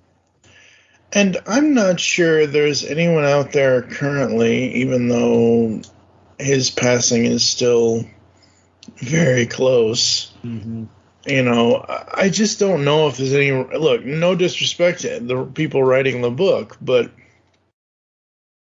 the main reason why Shattered Grid worked, and the main reason, why, JDF and all that stuff worked with it, because of Kyle Higgins and how he wrote it, and I'm not saying that the current writers don't care. All as I'm saying is Kyle Higgins, when I interviewed him on this podcast back in 2013, at that time, we were 3 years before the Boom Studios stuff happened, and he said in that interview that one of the greatest, like, I have this story that I want to share, that I want to be able to bring to the world, and I want that more adult Power Rangers thing, like we've been talking about. And, that was going to be eventually, he didn't directly say it in the interview, obviously, because he didn't have the job at that point. But like, he's a guy that goes all in on whatever. And I just don't know if, specifically to Draken, if that character, like you're saying, should stick around. I'm not saying he has to die. Well, but yeah, I mean, and I kind of thought that, and I thought this before we lost JDF. I just think he served his purpose. Like, there's nothing worse. And I mean, you can just look to the horror movie franchise. There's nothing worse than the overuse of a good bad guy, because you just, with every subsequent use, they get a little less scary. Yeah. And, even comedy, once you put that guy in a leather jacket on a motorcycle on a shark, then you really jumped it. I mean. By the way, I recently, here's how old soul enough that I am. I know exactly what that is in reference to, and I had to explain it to my wife. What? Oh, God. Yeah. I said, boy, they've really jumped the shark. And she goes, yeah. And I was like, do you know where that comes from? And she goes, no, not really. I was like, well, the Fonz literally jumped a shark. She goes, what? I was like, yeah. Seem absurd? Now you know why they use that phrase. Yep. So, yeah. But yeah. So I just, they've gotten some other baddies in there that I think are really good baddies in that series, which you'll explore a little bit. Are they on the same world-shattering level as Draken? Probably not. But to kick their butt and to be scary, I don't think you have to be. It's like with not every Marvel villain needs to be 73 9/11s worth of damage. Yeah, you can just have a MODOK. It's okay, folks. Right, and again, in this series, especially as they pertain to the other set of Power Rangers. I don't know why I'm Jason, Zach, and Trini's team. The Omega Rangers, yeah. Yeah, the Omega Rangers. They have some really cool, kind of scary bad guys that are out there that seem to be well written and well done. And while the Rocky, Adam, and Aisha Power Rangers are battling Zed, I mean, like, you can create new stories with classic characters. You can create new villains for the classic heroes to fight. And I think that, like we've already said, and like you said, like the Draken thing kind of, like, it was a huge shock to, obviously, not to the person writing it, because he knew what he was writing and he knew what story he wanted to tell. But when we, as readers, were reading this, we were thinking, and I do have to say, I think we all saw the short before we read the series, so we kind of knew ahead of time, I think, if I'm remembering that correctly.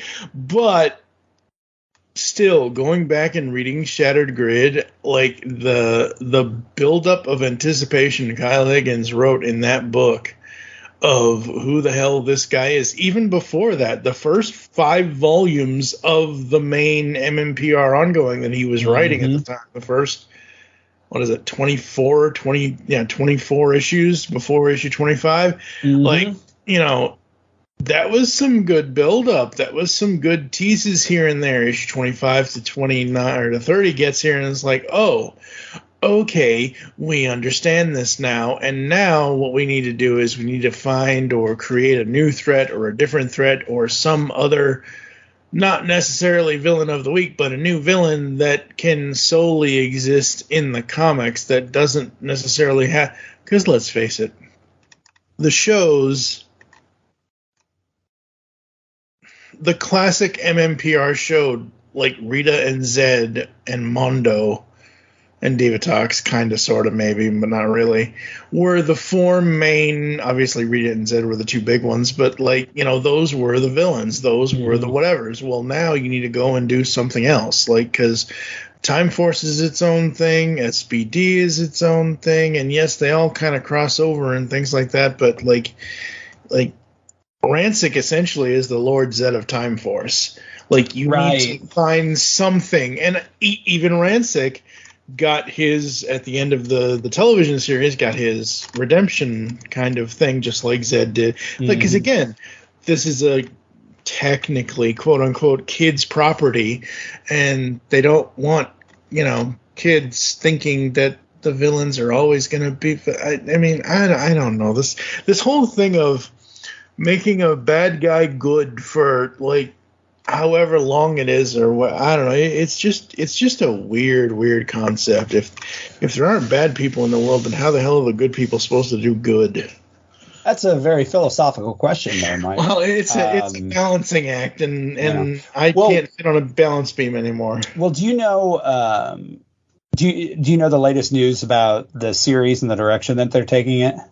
No, I know that supposedly the 30th anniversary is going to be much more continuity based than anything else. Well, so they are kind of parting ways with Toei.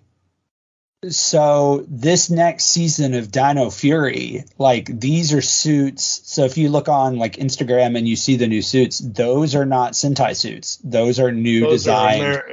And you can kind of tell because you know, they're all right. They're not great, but they're you know. But what that allows them to do, especially since you don't have Saban and his insane rules, it allows you to do I want to say it's like 45 minutes, that episode timer.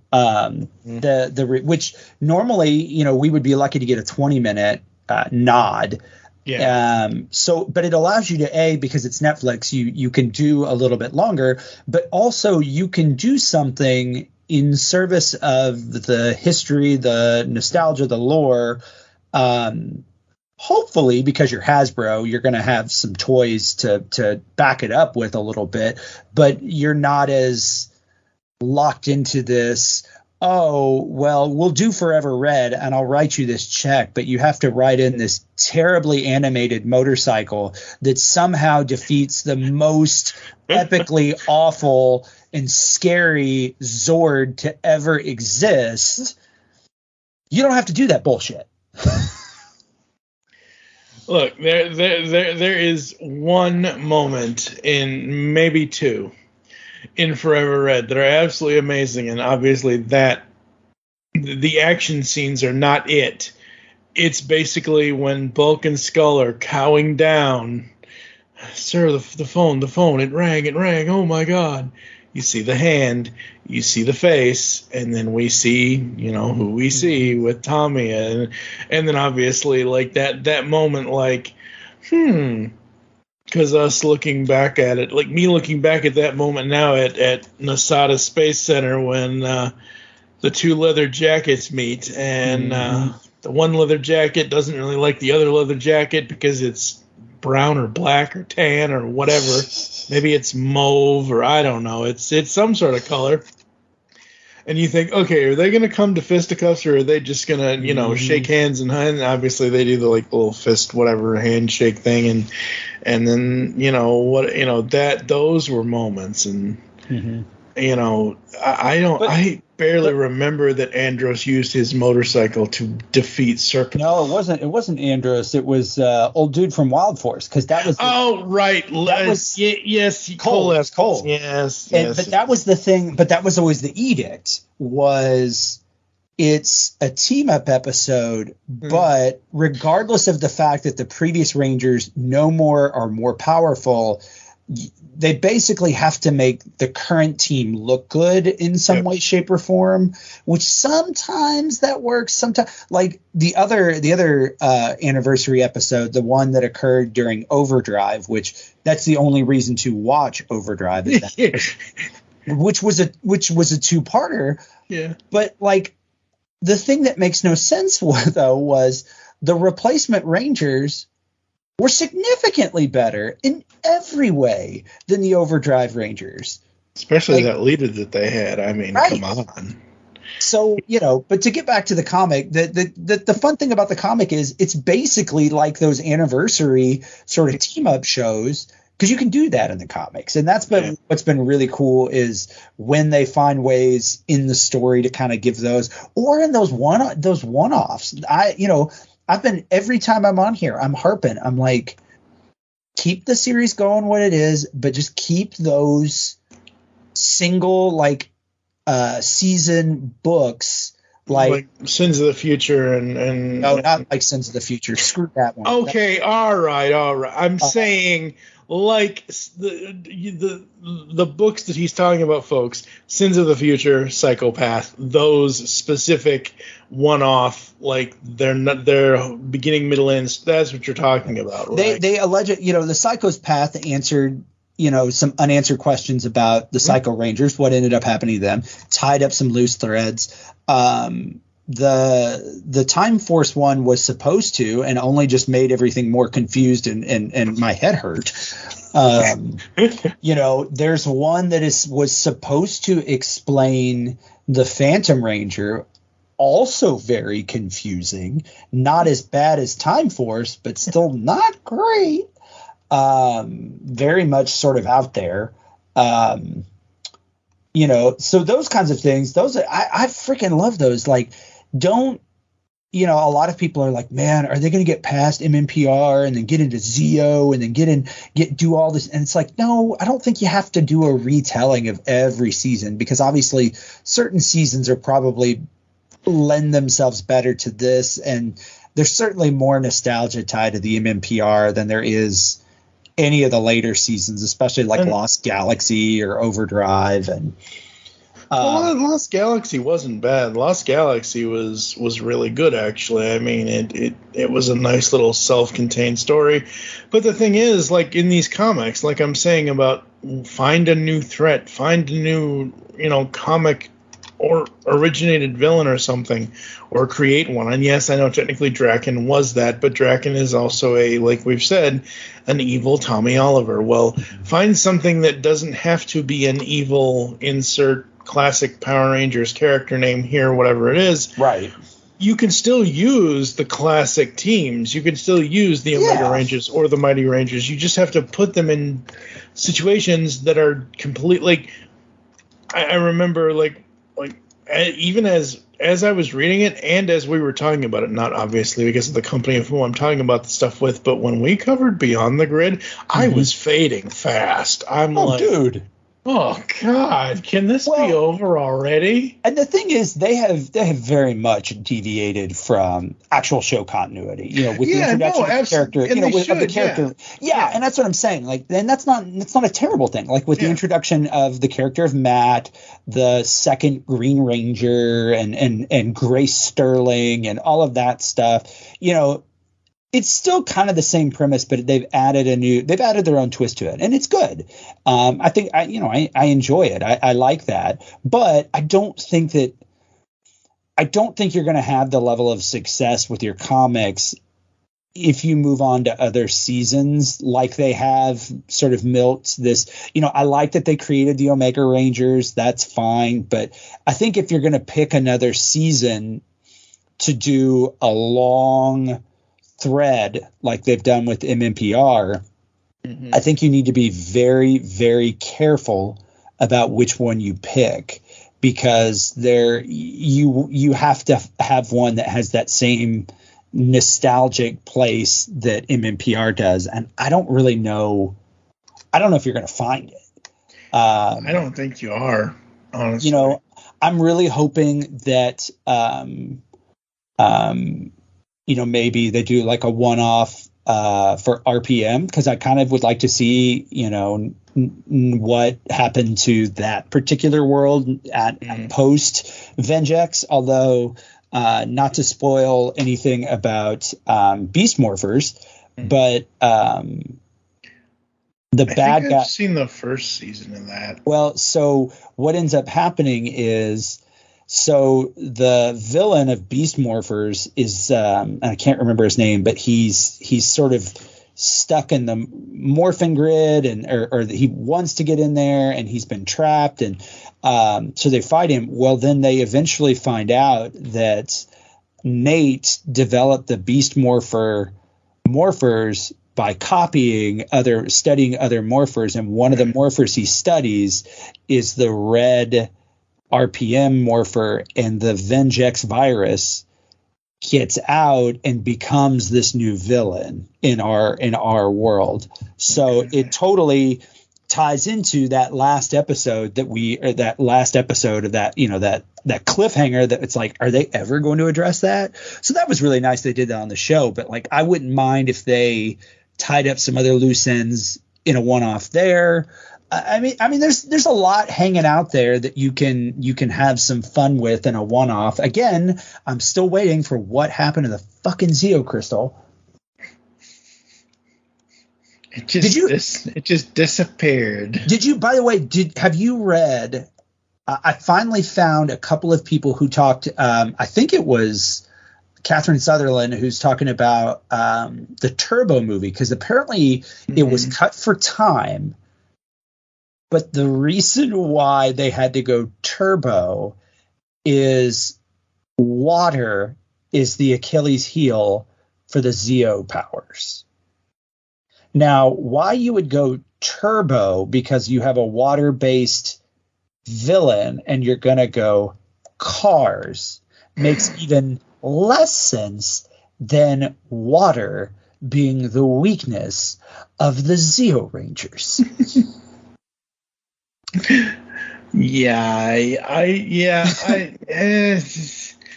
It's Power Rangers. When has it ever made sense? Like, you're right, but there are things that make less sense. Like, I tell you what, they kind of went back and tried to explore the origins of the Phantom Ranger, which it was okay. I don't think it was a little bit of a disappointment. But go back and talk about the Gold Ranger. You know, we didn't. He just kind of showed up.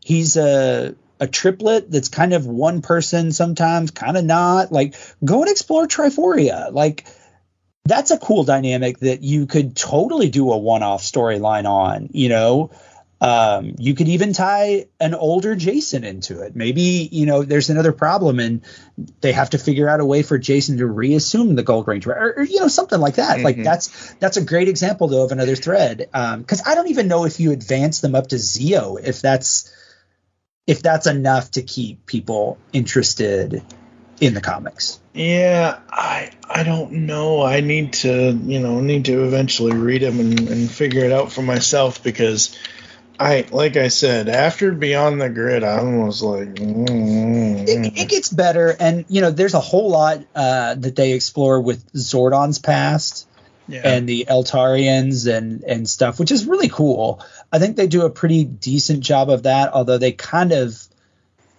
destroy TV continuity a little bit there. The Zero Crystal plays a big part of that as well. So, it's a fun series. I enjoy it. I think it's pretty decently written with a few duds here and there. I love when I think I told you, as weird as it is, I love the Zord action sequences in panels because we were limited in the American show by what Zord footage they could cut up.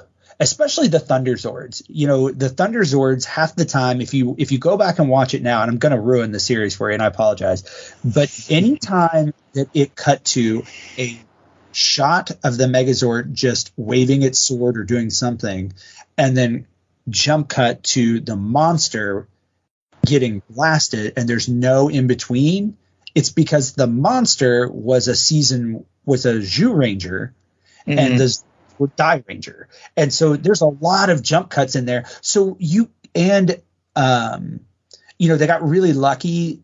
They didn't have a black Die Ranger. It was green. And so that line has enough black on it that no one really said anything about it. But as a result, and because you see it in the Red Dragon, you see the Red Ranger riding it, which is badass, but you can't see, they can't show you with the other Rangers because it becomes very obvious that they're not the Power Ranger suits or the Die Ranger suits. So you're very I went back and watched Die Ranger, and there's so much cool Zord footage that you just don't get to see. So when you get to see some of that in the comics, and they even create like a new Zord combo between the Dragon Zord and the Tiger Zord for a hot second, it's cool. I mean, it's a cool action sequence. I love that stuff. Yeah, that is very, very awesome. And you talk about seeing the, I know you're more speaking Trey and not the other guy, but I'm just like, why do you want to see the other guy who's almost 50 in gold spandex? Really? Like, you can just dress up in the gold spandex yourself. You'll be fine. And on that note, folks, I think we're going to go to a quick ad break. We may even have some listener call-in things or messages. I don't know. I've been trying to put out the feelers for that and haven't gotten any responses yet, but I do know our good buddy Scanner51 is going to be sending something in, so you'll hear that and other stuff right after this. Hey, this is Jesse Ras, and did you know that inside the pull bag, they've been telling you to make your great escape into comics for the past 10 years? Batmobile! Ignition! Sorry, pal, but your history. This is Scanner51 from Twitter. Happy birthday to the pull bag. I remember the reviews the pull bag did of Batman Beyond, and I then went through and read the return of the Phantasm arc as well as the Justice Lord's arcs. Those two right there are the two that I remember the most reading from just listening to the pull bag over the years that I have been. Happy birthday again to the pull bag. Congratulations. Keep it going. Who do you think you're talking to, old man? We're the Jokers. Sure you are. All right, ladies and gentlemen, that's going to do it for the Pull Bag episode 511, 10 years of the Pull Bag. Huge thanks to everyone who appeared on the show with me. Huge thanks to everyone listening. Huge thanks to Scanner51 for that very quick voicemail message. Glad you were listening. Glad we were able to get you to read some comics, and those Batman Beyond books by Kyle Higgins, those were awesome. Absolutely love those. I recommend all the Batman Beyond books that we've covered in the past and the ones we'll cover in the future. 10 years, guys. It's been a crazy ride, but I'm still enjoying doing it. And I can't wait to do more later this year here inside the Pull Bag.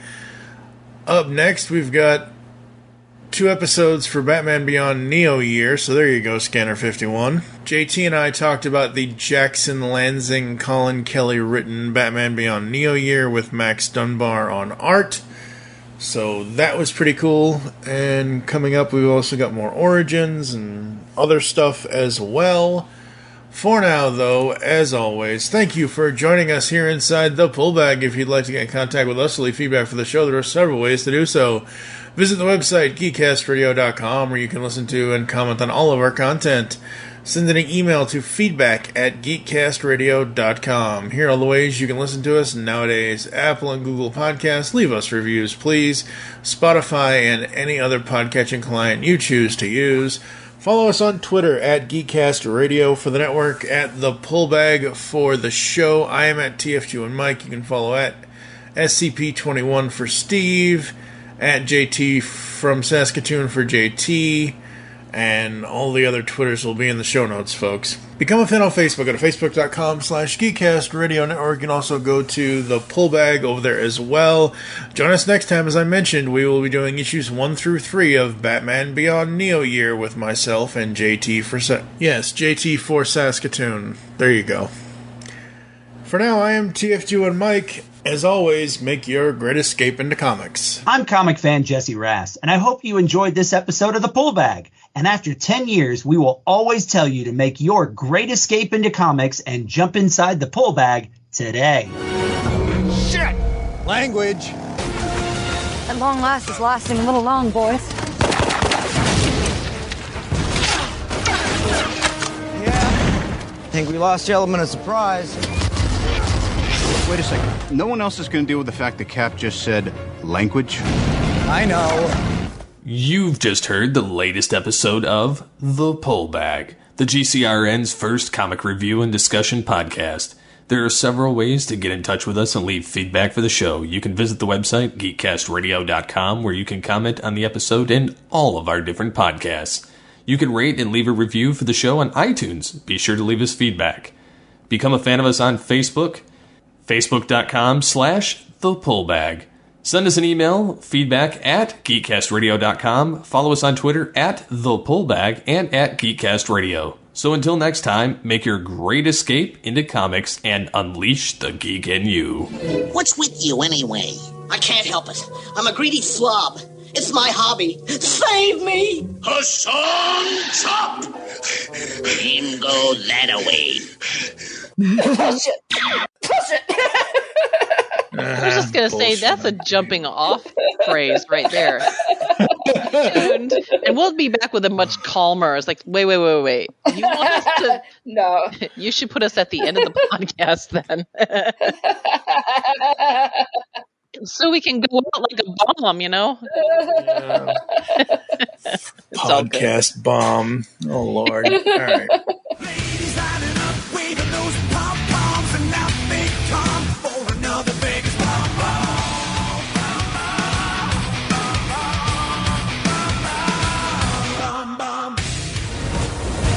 All it takes is one bad day.